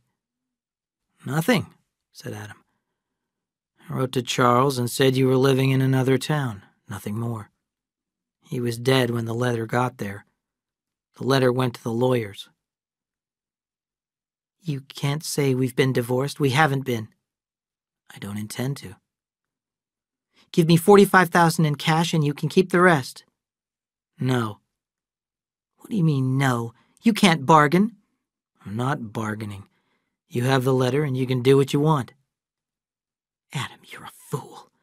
If you'd kept your mouth shut, nobody would ever have known I was alive." "I know that." "You know it? Did you think I'd be afraid to claim the money?" Adam said patiently, "I don't care what you do." She smiled coldly at him. "You don't, huh? There's a permanent order in the sheriff's office, left there by the old sheriff, that if ever I use your name or admit I'm your wife, I'll get sent out of the county and the state. Aren't you tempted to get me sent away and take all the money?" "I brought you the letter," Adam said. And I want to know why, she said. I don't know what the trick is, but I'm going to find out. I'm not interested in what you think or what you think of me, said Adam. Charles left you the money in his will, and he wanted you to have it. It isn't mine. I'll find the trick. I'll find it, Adam said. I guess you can't understand it. There are so many things I don't understand. I don't understand how you could shoot me and abandon our sons. I don't understand how you or anyone else could live like this. He stood up and walked toward the door. You're changed, Mr. Mouse, she called after him. Have you got a woman at last? Adam stopped and turned, and his eyes were thoughtful. I just said I didn't understand you, he said slowly. Just now it came to me what you don't understand. You know about the ugliness in people. You showed me the pictures, but you don't know the rest. Adam went on, astonished at his own thoughts. You don't believe I brought you the letter because I don't want your money. You don't believe I loved you. Kate laughed loudly at him. What a sweet dreamer is Mr. Mouse. Tell me how to live my life, Mr. Mouse. No, I won't, because I know there's a part of you missing. Some men can't see the color green, but they may never know they can't. I wonder if you ever feel that something invisible is all around you. It would be terrible if you knew it was there and couldn't see it or feel it. Kate pushed back her chair and stood up.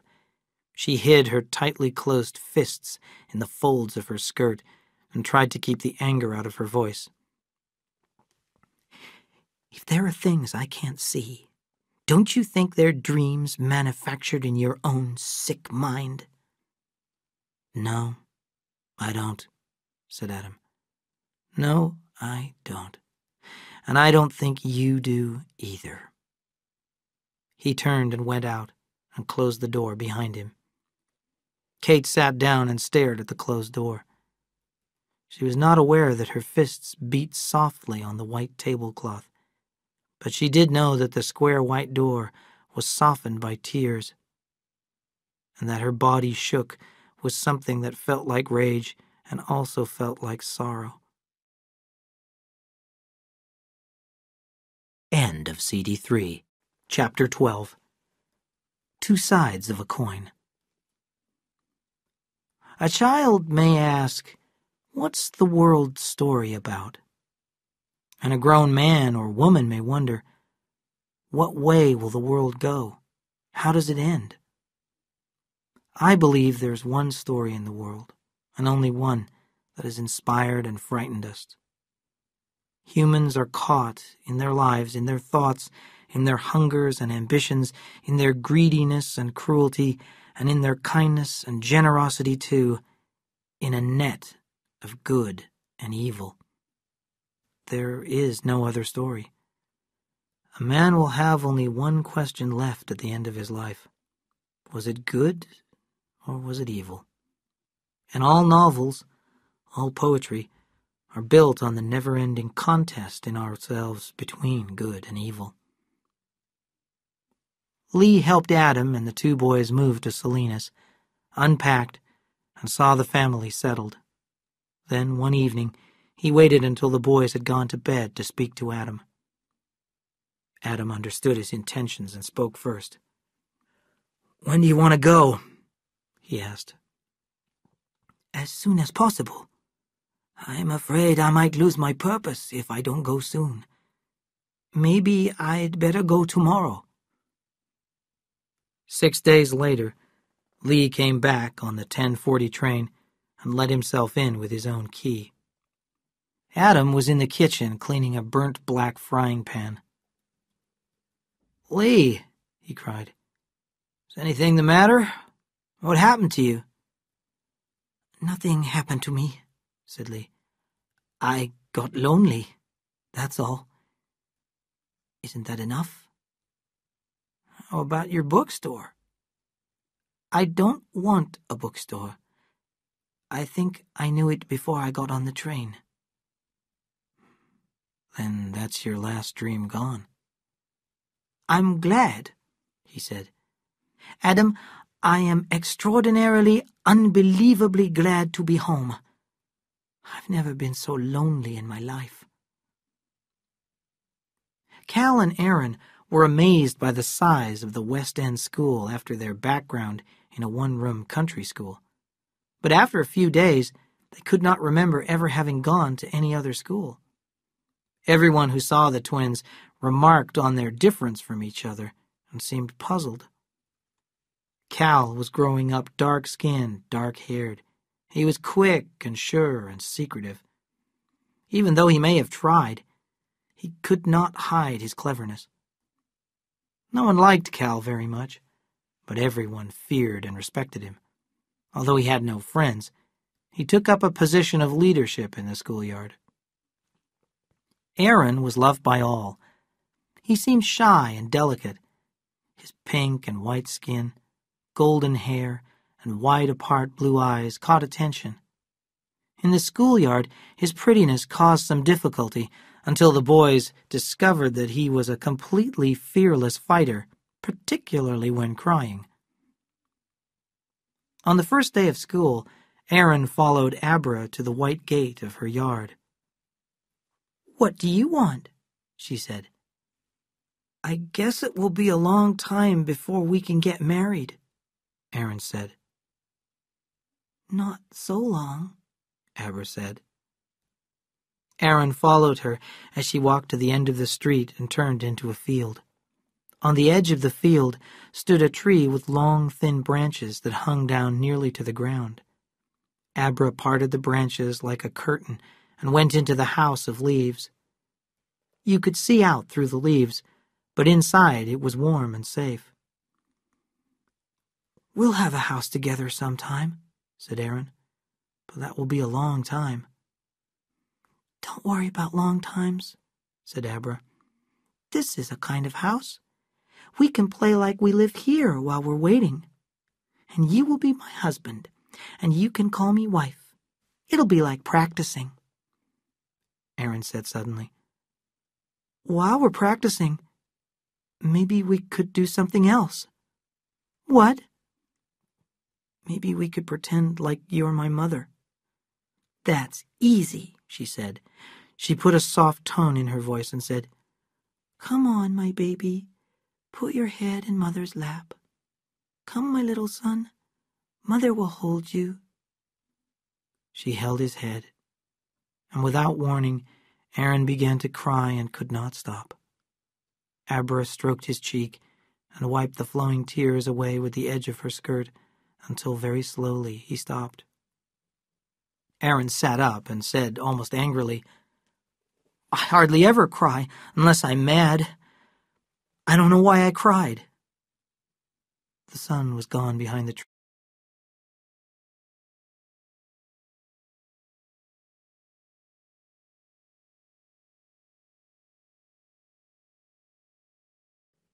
It was February of 1915. The Trasks were comfortable in Salinas. Lee, after he had given up his dream of opening a bookstore, built a home for himself. He bought a bed and a desk and unpacked his books, put a soft carpet on the floor and pictures on the walls. He placed a big armchair under the best reading lamp he could find. Lee also spent Adam's money, and Adam gave him no opposition. A gas stove came into the house, and electric wires, and a telephone. He bought new carpets, a gas water heater, and a large icebox. In a short time, there was hardly a more comfortable house in Salinas. The new icebox fascinated Adam. He bought a textbook on refrigeration and began to study it. He visited the ice factory that made ice for the few houses in Salinas that had iceboxes and for the places that sold ice cream. The truth was that Adam needed work. He came out of his long sleep needing to do something. Adam was walking back from the ice factory when he saw Will Hamilton. "I'd like to talk to you about an idea I had," he said. "You might give me an opinion. You're a businessman." "Of course," said Will. "Anything I can do." "The whole country's changing," Adam said. "People aren't going to live the way they used to. Do you know where the biggest market for oranges in the winter is?" "No. Where?" "New York City. Now, in the cold parts of the winter, don't you think people want fresh vegetables in the winter, like peas and lettuce and tomatoes? In a big part of the country, they don't have those things for months and months. And right here in the Salinas Valley, we can raise them all year." "So what's your idea?" "I was thinking of buying the ice factory here in Salinas. Then I could pack lettuce in ice to keep it fresh and ship it to the East Coast by rail." "That will cost a lot of money." "I have quite a lot of money." "Stop right there, Adam," said Will. "Forget your idea. People in the East aren't used to vegetables in the winter. They wouldn't buy them. Your train could get stuck on a sidetrack and you'd lose everything. The market is controlled. I know you don't want my advice, but leave refrigeration alone. The war in Europe is going to go on a long time, and when there's a war, there are going to be hungry people. If you plant beans on your bottom land, your boys won't have to worry about the future. Beans are up to 3 cents now. If we went into the war, I wouldn't be surprised if they went up to 10 cents. Will went away feeling good. He knew that he had given good advice. "How about the ice factory?" said Lee. "I think I'll buy it." "You might plant some beans, too." Later in the year, Adam made his great try, and it was a sensation in a year of sensations, both locally and internationally. As he got ready, businessmen spoke of him as far-seeing, forward-looking, progress-minded. The 6 cars full of lettuce packed in ice were decorated with big signs which said Salinas Valley Lettuce, but no one wanted to invest in the project. The idea looked good. The lettuce would be sold to agents in New York at a fine price. If it was a success, many businessmen would put money in. Even Will Hamilton wondered whether he had not been wrong with his advice. If the series of events had been planned by an all-powerful and unforgiving enemy, it could not have had more effect. As the train came into Sacramento, a snowslide closed the Sierras for 2 days, and the 6 cars stood on a sidetrack while their ice melted. On the 3rd day, the train crossed the mountains, and that was the time for unusually warm weather throughout the Middle West. In Chicago, there was a confusion of orders. No one's fault, just one of those things that happen, and Adam's 6 cars of lettuce stood in the yard for 6 more days. What arrived in New York was 6 carloads of terrible mess, and it cost a lot just to get rid of it. Adam read the telegram from the agents and settled back in his chair with a strange smile. Cal and Aaron heard the reaction in Salinas. Adam was a fool. It took experience to be a businessman. People who inherited their money always got into trouble. The twins felt Adam's failure very deeply. They were 15 years old, and they had known so long that they were sons of a wealthy man that the feeling was hard to lose. And the high school group cruelly began to refer to the boys as Aaron and Cal Lettuce, or simply Lettuce Head. Aaron still had Abra to comfort him, but Cal was alone. For a very short time, he tried to join them, but they did not want him. He was jealous and tried to attract the girl to himself and failed. Cal felt restless and began to walk the streets late at night. On his walks, he often recalled the conversation between Lee and Adam he had heard on the ranch. He knew that his mother was not dead, and he wanted to dig out the truth. One night, Cal ran into Rabbit Holman, who lived near the ranch. He had sold a piece of his land at a fine price, and he was celebrating in Salinas by getting drunk. He drank whiskey from a bottle as they walked along together, and soon he had forgotten not only who Cal was, but also how old he was.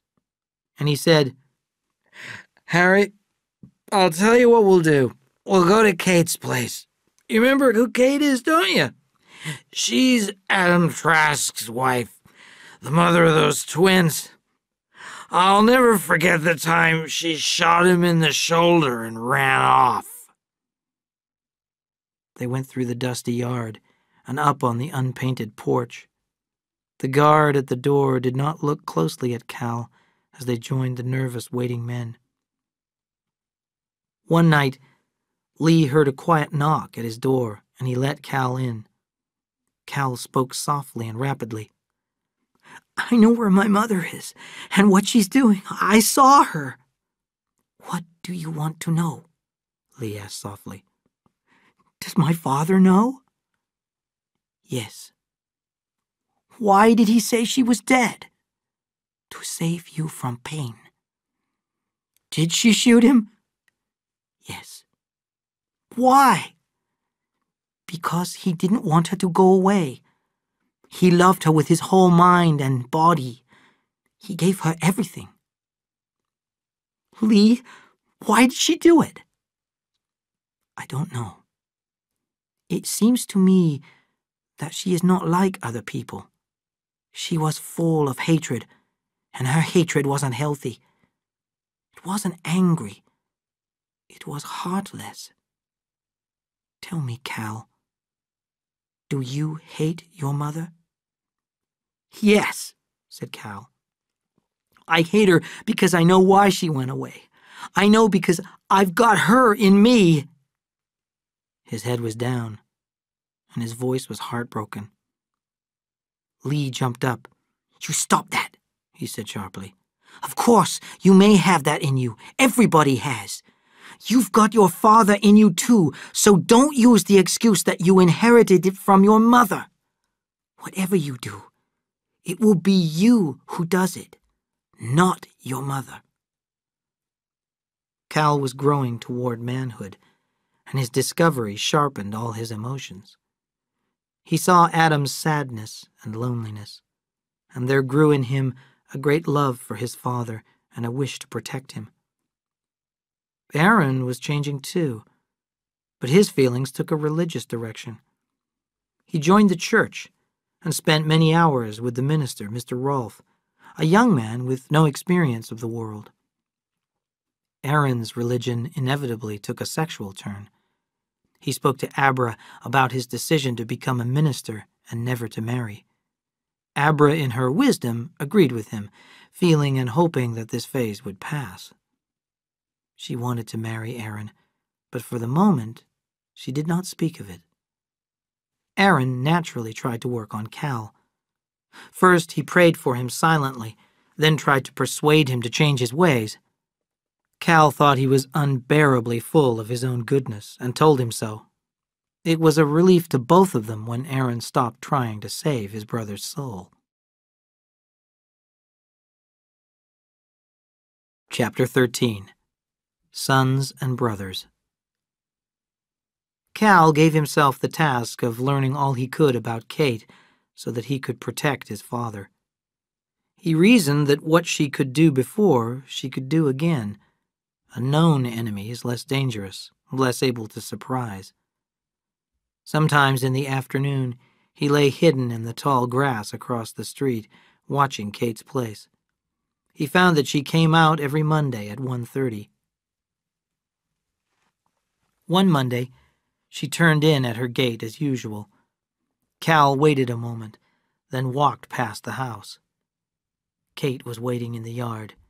She said to him coldly, "This isn't the first time you've followed me. What do you want?"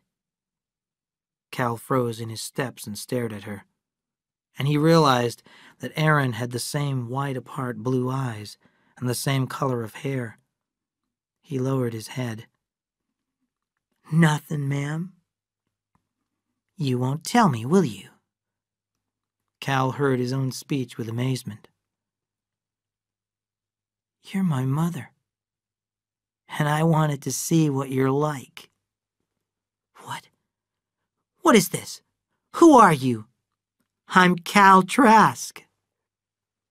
She looked at him closely, and a faintly remembered picture of Charles leaped into her mind. Suddenly she said, Come with me. Cal followed her into the house, down a hall and into her room. Then she opened a new door cut in the wall at the end of her room and went into a box of a room with no windows and no decorations. Its walls were painted a dark gray, and there was a solid gray carpet on the floor. The only furniture was a huge armchair and a covered floor lamp that gave out a weak circle of light. Come in and bring that chair with you, she said. Close the door. Kate sat down in the armchair and carefully removed her gloves. The fingers of both hands were bandaged. Don't stare, she said angrily. It's arthritis. Oh, so you want to see, do you?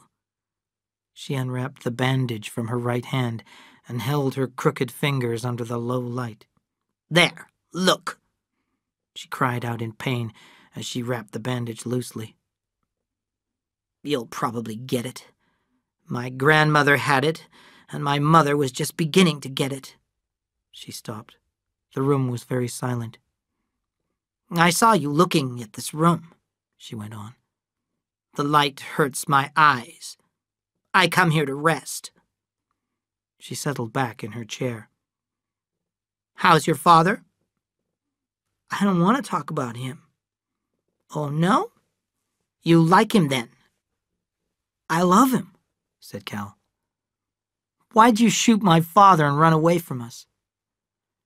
Kate looked at him, and her eyes were cold and shallow. Because he tried to stop me from going. When I was hurt, all broken up, he took me in and he looked after me, cooked for me. He tried to tie me down by making me grateful. But nobody can hold me.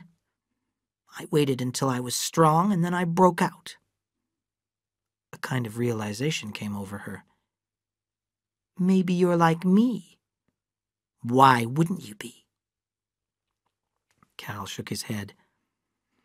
I'm going, he said happily. What Lee said is true.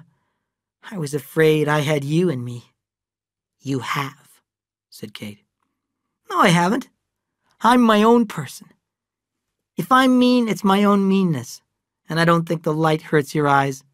I think you're afraid. Get out, she cried. Go on, get out. I'm going. He walked to the door. I don't hate you, he said, but I'm glad you're afraid. He went out and banged the door behind him.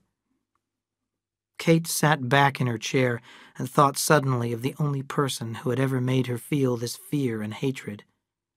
It was Samuel Hamilton, with his white beard and his laughing eyes that looked underneath her skin.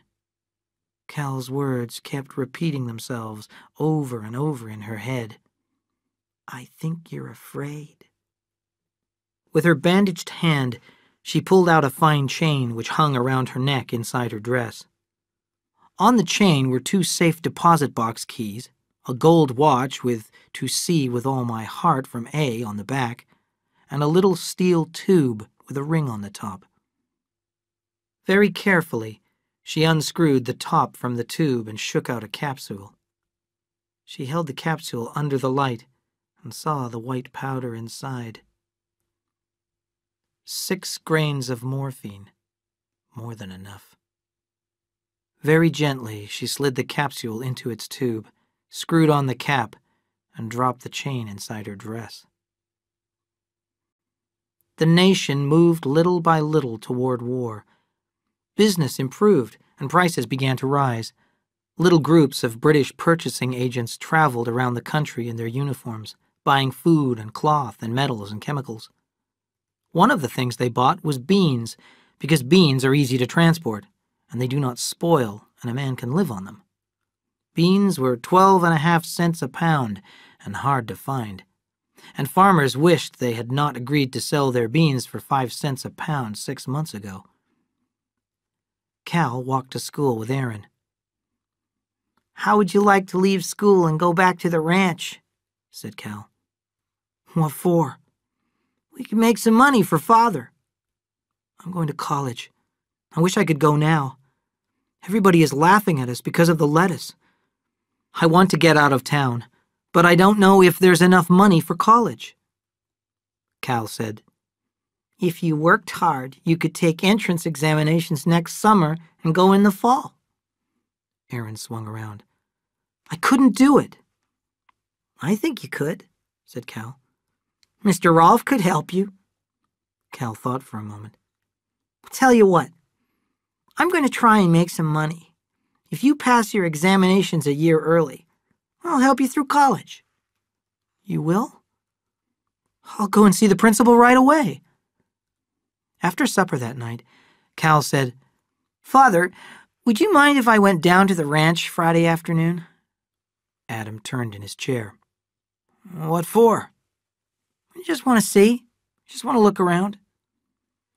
"Thinking seriously of going into farming?" asked Lee. "I might, if you'd let me take it over. I'd farm it, Father." "Oh, we'll see," said Adam. "You might want to go to college." When Cal started for the front door, Lee followed and walked out with him. "Cal," he called, "I've got $5,000 if you ever need it." "Why would I need it?" "I don't know," said Lee. One Saturday morning, Cal came into Will Hamilton's office in his car showroom. Seeing Will's puzzled look, he said, "I'm Cal Trask." "Oh, sure. You're getting to be a big boy. I suppose you'll be going into business soon." "Yes, sir. I thought I might run the ranch when I get out of high school." "Oh, there's no money in that," said Will. "Farmers don't make money. It's the man who buys from him and sells." "Would you give me some advice?" Cal asked. Will felt pleased. He looked at the dark-faced boy, and he liked him. "If I can, I'll be glad to. What do you want to know?" Cal said, "I want to make a lot of money. I want you to tell me how." "Everybody wants that," Will said. "What do you mean by a lot of money?" $20,000 or $30,000. Will smiled kindly. "Can you tell me why you want to make so much?" "My father lost a lot of money. I want to make enough money to give him back what he lost." Will looked at him in surprise. "Why?" "Because I love him." Will felt a sudden warmth toward this boy. Will understood him, felt him, sensed him, recognized him. This was the son he should have had, or the brother. "Listen, you have a brother. Does your father like him better than you?" "Everybody loves Aaron," said Cal calmly. "One more question," he said, "and I won't mind if you don't answer it. Is it possible that you're trying to buy your father's love?" "Yes, sir, it is." "That's all I want to ask," said Will. He looked straight ahead. "Cal, do you want to be partners with me?" "Yes, sir." "I don't like to take a partner without money." "I can get $5,000, said Cal. "Where will you get it?" "I won't tell you, sir." Will shook his head and laughed. "I believe you. Now I want you to listen. We're going to be in this war any time. Do you know the present price of beans?" "I'm not sure. I think around 3.5 cents a pound." "Right. But you don't want to farm. You're too smart. The man who rented your father's farm is called Rantani. He's a good farmer. If we offer him 5 cents a pound and give him a seed loan, he'll plant beans. So will every other farmer around here." Cal said, What are we going to do with 5-cent beans in a 3-cent market? Will said. Are we partners? Yes, sir. They shook hands seriously. I have a contact with the British Purchasing Agency, Will said. I bet we can sell all the dried beans we can find at 10 cents a pound or more. Now, would you like to go up to the old place and talk to Rantani? Yes, sir, said Cal. One late summer day, when Lee came back from the market, he found Adam leaning back in his chair and smiling at the ceiling. Today I met Mr. Kilkenny from the high school. Do you know what Aaron is doing? No, said Lee. He's covered all next year's work. He's going to take examinations for college and save a year. What do you think of that? Remarkable, said Lee. But why does he want to save a year? Because he's ambitious, said Adam. I didn't know anything about it. I'm proud of him, Lee. I wish Cal had some ambition. Maybe he has, said Lee. Maybe he has some kind of a secret, too. Just think, said Adam. When Aaron tells us, we ought to have a present for him. A gold watch? Said Lee. That's right. I'm going to get one and have it ready. Adam waited impatiently for Aaron to bring news of his examinations. The gold watch lay in his drawer, and Lee had his instructions. On the evening of the day of the announcement, he would cook a turkey and bake a cake. One evening, Cal came in and asked Adam, Where's Aaron? His teacher asked him to have dinner with him, said Adam. I guess they want to celebrate, said Cal. Celebrate? The exams. Didn't he tell you? He passed them. When Aaron came home, Lee was waiting for him on the porch. Sit down. I want to talk to you. Why didn't you tell your father you passed the tests? He wouldn't understand.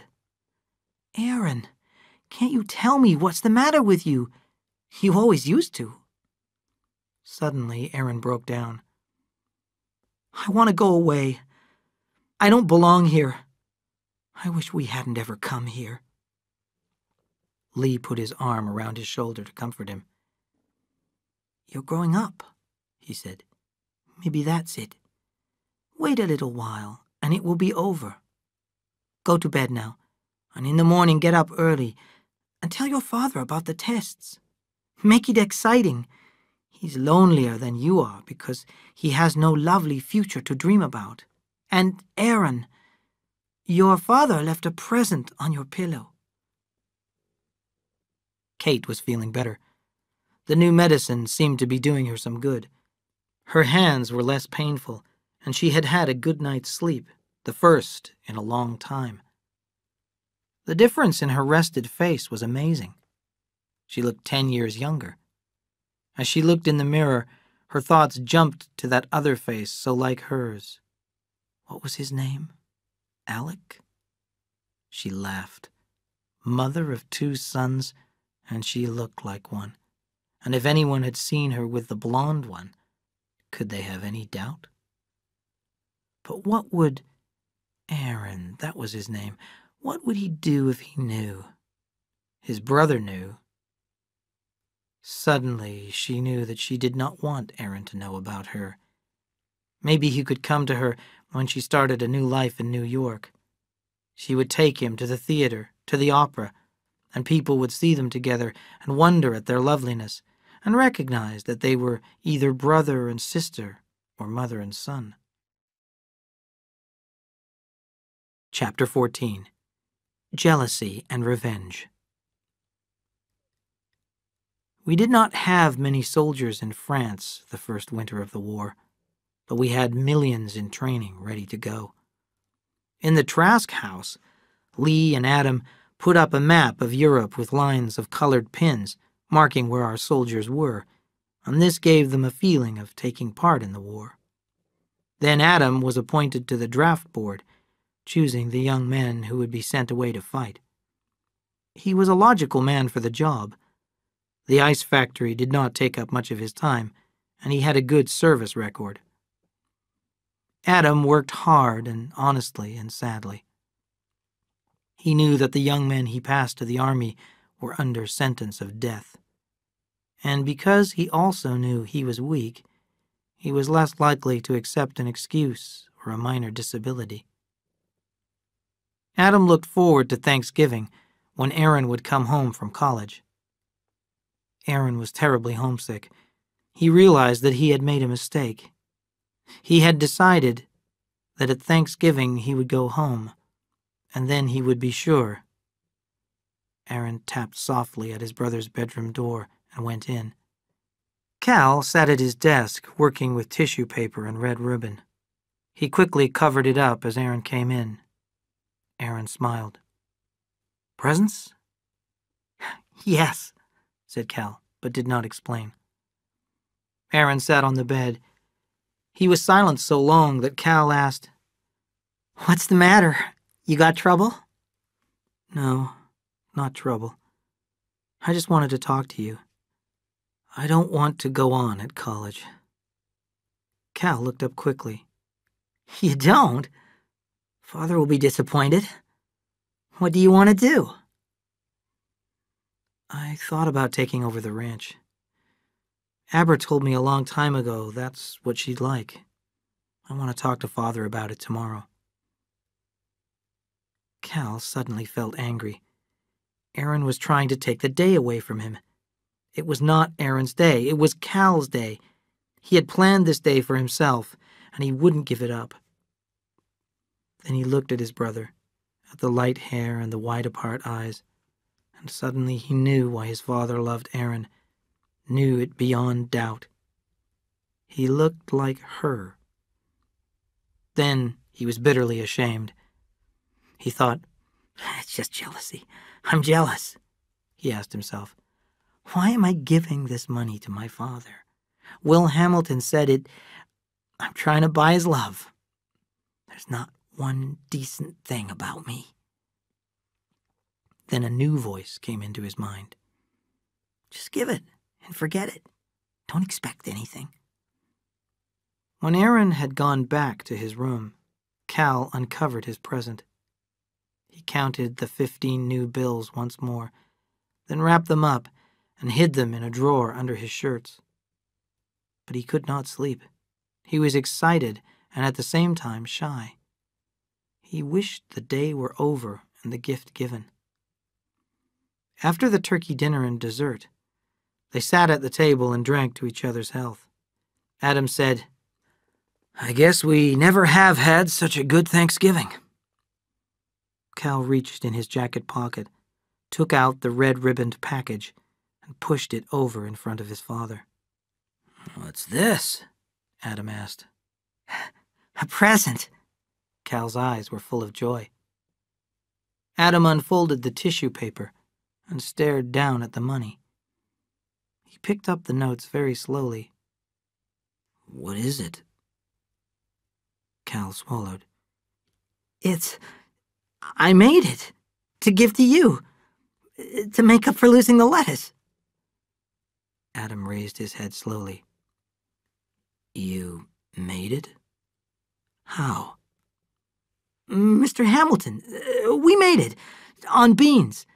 We agreed to pay the farmers 5 cents, and then the price jumped. It's for you. $15,000. Cal caught a feeling of disaster in the air, and he felt sick. He heard his father say, "You'll have to give it back." "Give it back? The British Purchasing Agency can't take it back. They're paying 12.5 cents for beans all over the country."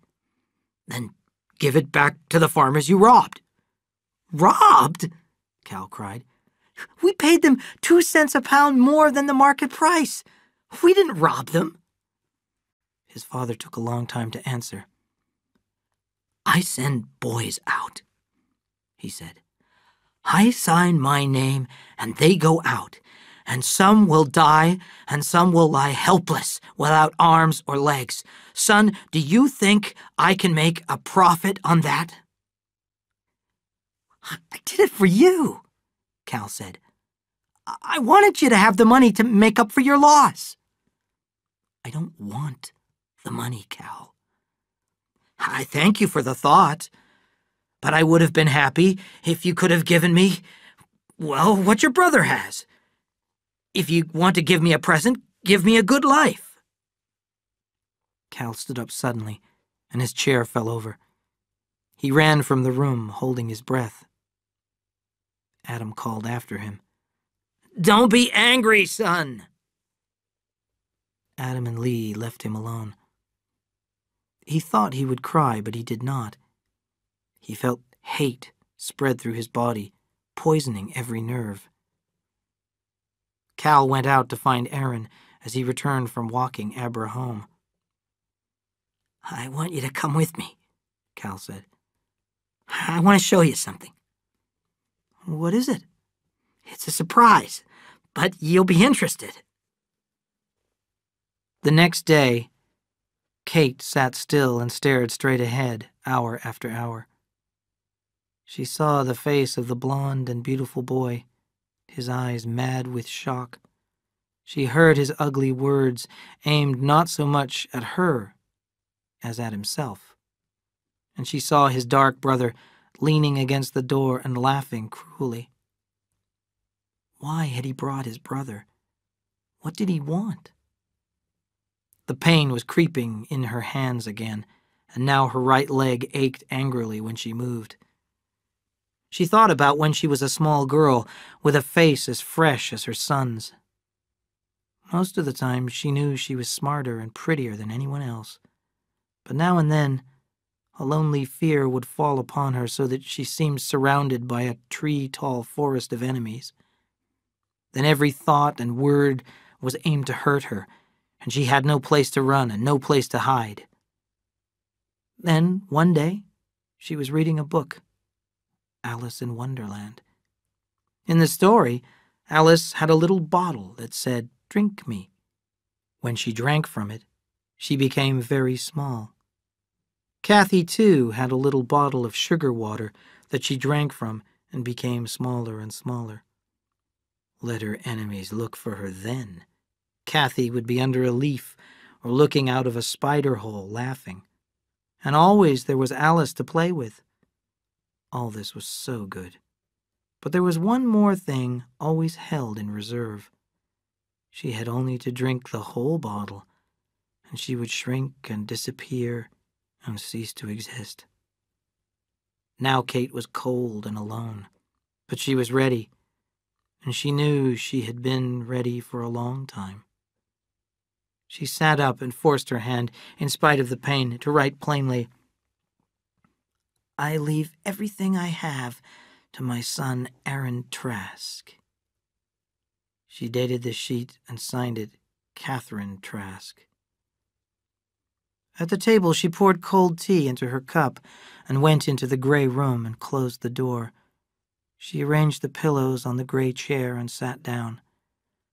Gently she pulled the chain out from her dress, unscrewed the little tube, and shook the little capsule into her hand. "Eat me," she said, and put the capsule in her mouth. She picked up the teacup. "Drink me," she said, and swallowed the bitter cold tea. Her eyes closed, and her heartbeat and her breathing slowed, as she grew smaller and smaller and then disappeared, and she had never been. The next morning, Sheriff Horace Quinn sat in the dead woman's office and looked through her papers. He read the 2-line handwritten will, then he opened a packet of brown envelopes and removed some photographs. On the back of each one, in Kate's neat, sharp handwriting, was a name and address and a title, Councilman, Judge. He sighed deeply as he called a number. Half an hour later, a nameless man stood beside him in the front office of the old county jail. Quinn wrote a list of names on a sheet of paper. Then he walked over to the wood-burning stove against the north wall of his office. He put a folded newspaper into the stove and lighted it, and dropped the brown envelopes onto the flames. "She's dead now, so you're safe," he said. "These are the only copies, and the negatives were in there." "Thank you, Horace," said the visitor. Horace picked up the list from his desk. "Here's a list. Tell everyone on the list that I've burned the pictures." Later that afternoon, Sheriff Quinn climbed up the steps of the Trask house. Lee brought 2 cups of coffee into the living room and went out. Adam asked, "Is there anything wrong, Horace?" "No, I don't think so, Adam. Was that woman still married to you?" Adam went white. "Yes," he said. "What's the matter?" "She killed herself last night." Adam's face twisted, and he put his face down in his hands and cried. "Oh, my poor darling," he said. Horace sat quietly and waited. After a time, he took the folded will from his pocket and held it out. "There's over $100,000 in her safe deposit boxes." Adam read the 2 lines and went right on staring at the paper and beyond it. "He doesn't know she's his mother." "You never told him?" "No. What should I do?" "I can only tell you what I'd do," Sheriff Quinn said. "I'd tell him everything. I'd even tell him why you didn't tell him before." "Lee," Adam called. "Tell Aaron I want him. He has come home, hasn't he?" Not yet, said Lee. Maybe he went back to school. I'll ask Cal. Cal's face was tired and closed and mean when he came in. Adam asked, "Where's your brother? He hasn't been home for 2 nights." "How do I know?" said Cal. "Am I supposed to look after him?" Adam's body shook as a tiny, sharp blue light flashed at the back of his eyes. He said thickly, "Maybe he went back to college." Sheriff Quinn stood up. "You get a rest, Adam. You've had a shock." In his room, Cal sat at his desk, holding his aching head. Cal had never drunk before, and had never needed to. But going to Kate's had been no relief from pain, and his revenge had been no victory. Coming out of Kate's, he had touched his tearful brother, and Aaron had cut him down with a fist like a whip. Aaron had stood over him in the dark, and then suddenly turned and ran, screaming like a broken-hearted child. Cal drank all night. Then he was back in his room. His guilt struck him, and he had no weapon to fight it off. A feeling of worry for Aaron rose in him because Aaron could not take care of himself. Cal knew he had to find him and bring him back, even if he sacrificed himself. Then the idea of sacrifice took hold of him, the way it does with a guilty-feeling man. Cal took out a flat package from under his handkerchiefs in the drawer. He looked around the room and brought a small dish to his desk. He folded one of the bills in the middle and lighted it with a match. When 6 were burnt, Lee came in without knocking and stood silently, waiting. Cal lighted one bill after another until all were burned. At last, Cal said, "Go ahead. You want to talk to me? Go ahead." "Where's Aaron?" asked Lee. "I don't know. He ran away." Then Cal cried, "Why did I do it?" "Don't make it complicated," Lee said. "You were mad at him because your father hurt your feelings. You were just mean." "I guess that's what I wonder. Why I'm mean. Lee, I don't want to be mean."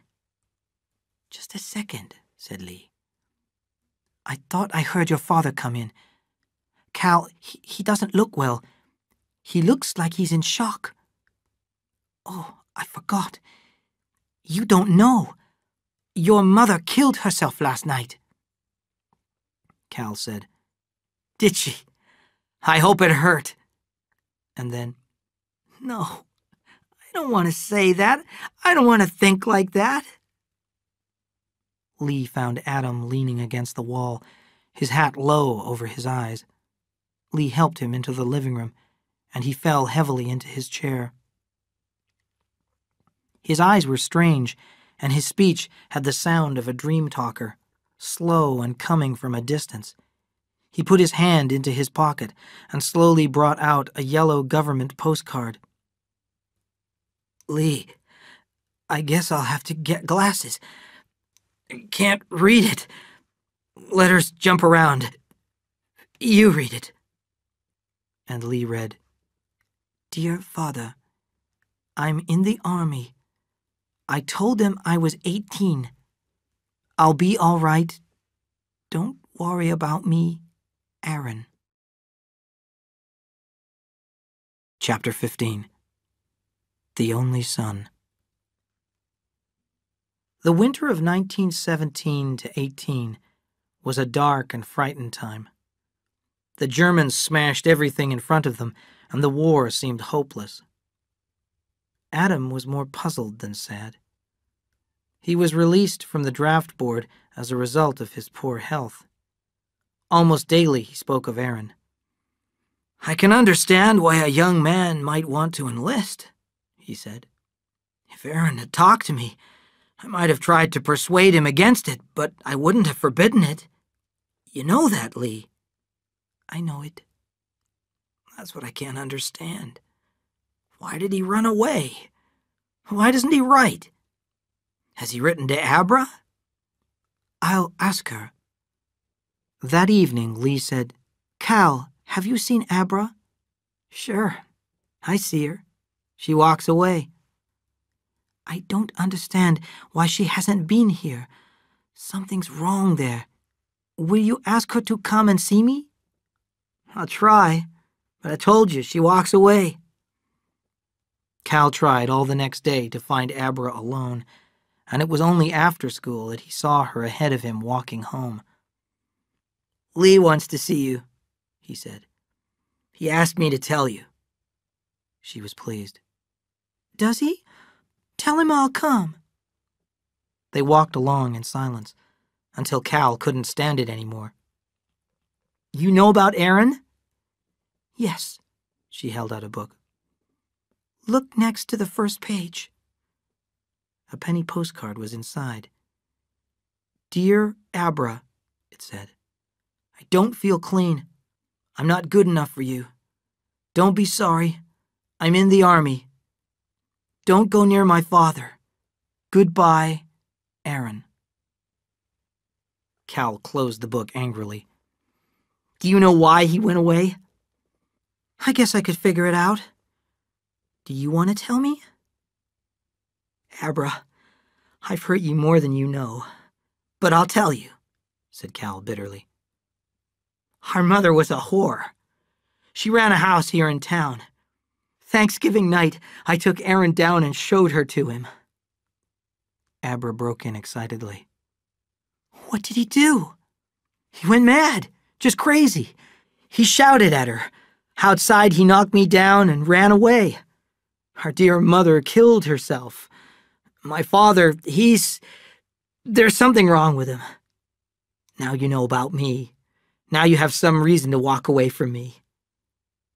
"Cal," she said, "I've known about your mother for a long, long time, and there's something else I want to tell you. I don't love Aaron anymore." "Why not?" "I've tried to figure it out. When we were children, we lived in a story that we made up. Then when I grew up, the story wasn't enough. But Aaron didn't grow up. He wanted to believe that his mother was dead and that I was perfect. But I'm not. Tell Lee I'll come. I feel free now. I think I love you, Cal." I'm not good. Because you're not good. Adam often slept until late in the morning. Lee helped him get up. I had a dream, very real, Adam said. I dreamed about my father. A great old gentleman, from all I hear, said Lee. I read all the newspaper articles your brother's lawyer sent. Adam looked calmly at Lee. Did you know he was a thief? You must have dreamed that too, said Lee. He was a thief, said Adam. I didn't think so once, but I do now. He stole from the army. Lee changed the subject. Do you know who Cal saw yesterday? Abra. Adam said. Abra? And then, oh, sure, Abra. She's a nice girl. Lee wondered what Adam meant, saying his father was a thief. Maybe it was true. Adam, the most honest man it was possible to find, living all his life on stolen money. Lee laughed to himself. Now this second Will, an Aaron who tried to be so pure, living all his life on the profits of a whorehouse. Was this some kind of joke, or did one thing balance another? On May 28th, 1918, American soldiers carried out their first important assignment of the First World War. The 1st Division, General Bullard commanding, was ordered to capture the village of Cantigny on the high ground overlooking the Avre River Valley. The attack was a complete success, and the French government congratulated them. Spring was late that year in the Salinas Valley. Cal and Abra went on a picnic in the Gabilan Mountains to gather wild flowers at the end of May. When Cal returned, all of the lights were on in the Trask house. Adam's door was open, and the sound of voices came from his room. What's going on? asked Cal. Lee looked at him and swung his head toward the table where the open telegram lay. Your brother is dead, he said. Your father has had a stroke. Dr. Murphy came out carrying his bag. How is he? Cal demanded. I'll tell you all we know. You're the head of the family now, Cal. Do you know what a stroke is? This one is a leakage of blood in the brain. Certain areas of the brain are affected. He can't move his left side, and the right side only a little. In other words, your father is nearly helpless. Can he talk? A little. With difficulty. Don't tire him. Cal struggled for words. Is he going to die? We don't know. He might live for a week, a month, a year, even 2 years. He might die tonight. Cal walked into his father's room and sat down beside the bed. Adam's eyes were calm, aware but not interested. Cal said, I'm sorry, Father. Can you understand me? Adam's eyes did not change or move. I did it, Cal cried. I'm responsible for Aaron's death and your sickness. I took him to Kate's. I showed him his mother. I don't want to do bad things, but I do them. He put his head down on the side of the bed to escape the terrible eyes, and he could still see them. He knew they would be with him, a part of him, all of his life. Lee came into the bedroom. Cal, what do you want? Go to Abra.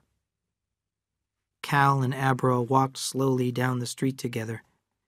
Cal said, Abra, I've killed my brother, and my father has had a stroke because of me. She took his arm and held it tightly with both hands. Cal said, Didn't you hear me? I heard you. Abra, my mother was a whore. I've got her blood, don't you understand? What shall I do? We're going back to your father's house, said Abra. Lee and Cal and Abra went into the bedroom together. Adam, can you hear me? Asked Lee. The blue eyes closed slowly, then opened. Lee said, Thank you, Adam. I know how hard it is. I'm going to ask you to do a much harder thing. Here is your son Caleb, your only son. Look at him, Adam. The pale eyes looked until they found Cal. Lee's voice continued. I don't know how long you will live, Adam, but your son will live. He will marry, and his children will be all that remains of you. He acted in anger, Adam, because he thought you had rejected him. The result of that anger is that his brother and your son is dead. Your son is marked with guilt, almost more than he can stand. Adam, please forgive him. Don't leave him alone with his guilt. Adam, can you hear me? Forgive him. A terrible brightness shone in Adam's eyes, and he closed them. Lee said, Help him. Give him his chance. Adam's breath came quick with the effort, and then slowly, his right hand lifted an inch, and then fell back. Lee whispered, Thank you, my friend. Adam's eyes opened, and he tried to speak. His whispered words seemed to hang in the air. He has the choice. His eyes closed, and he slept.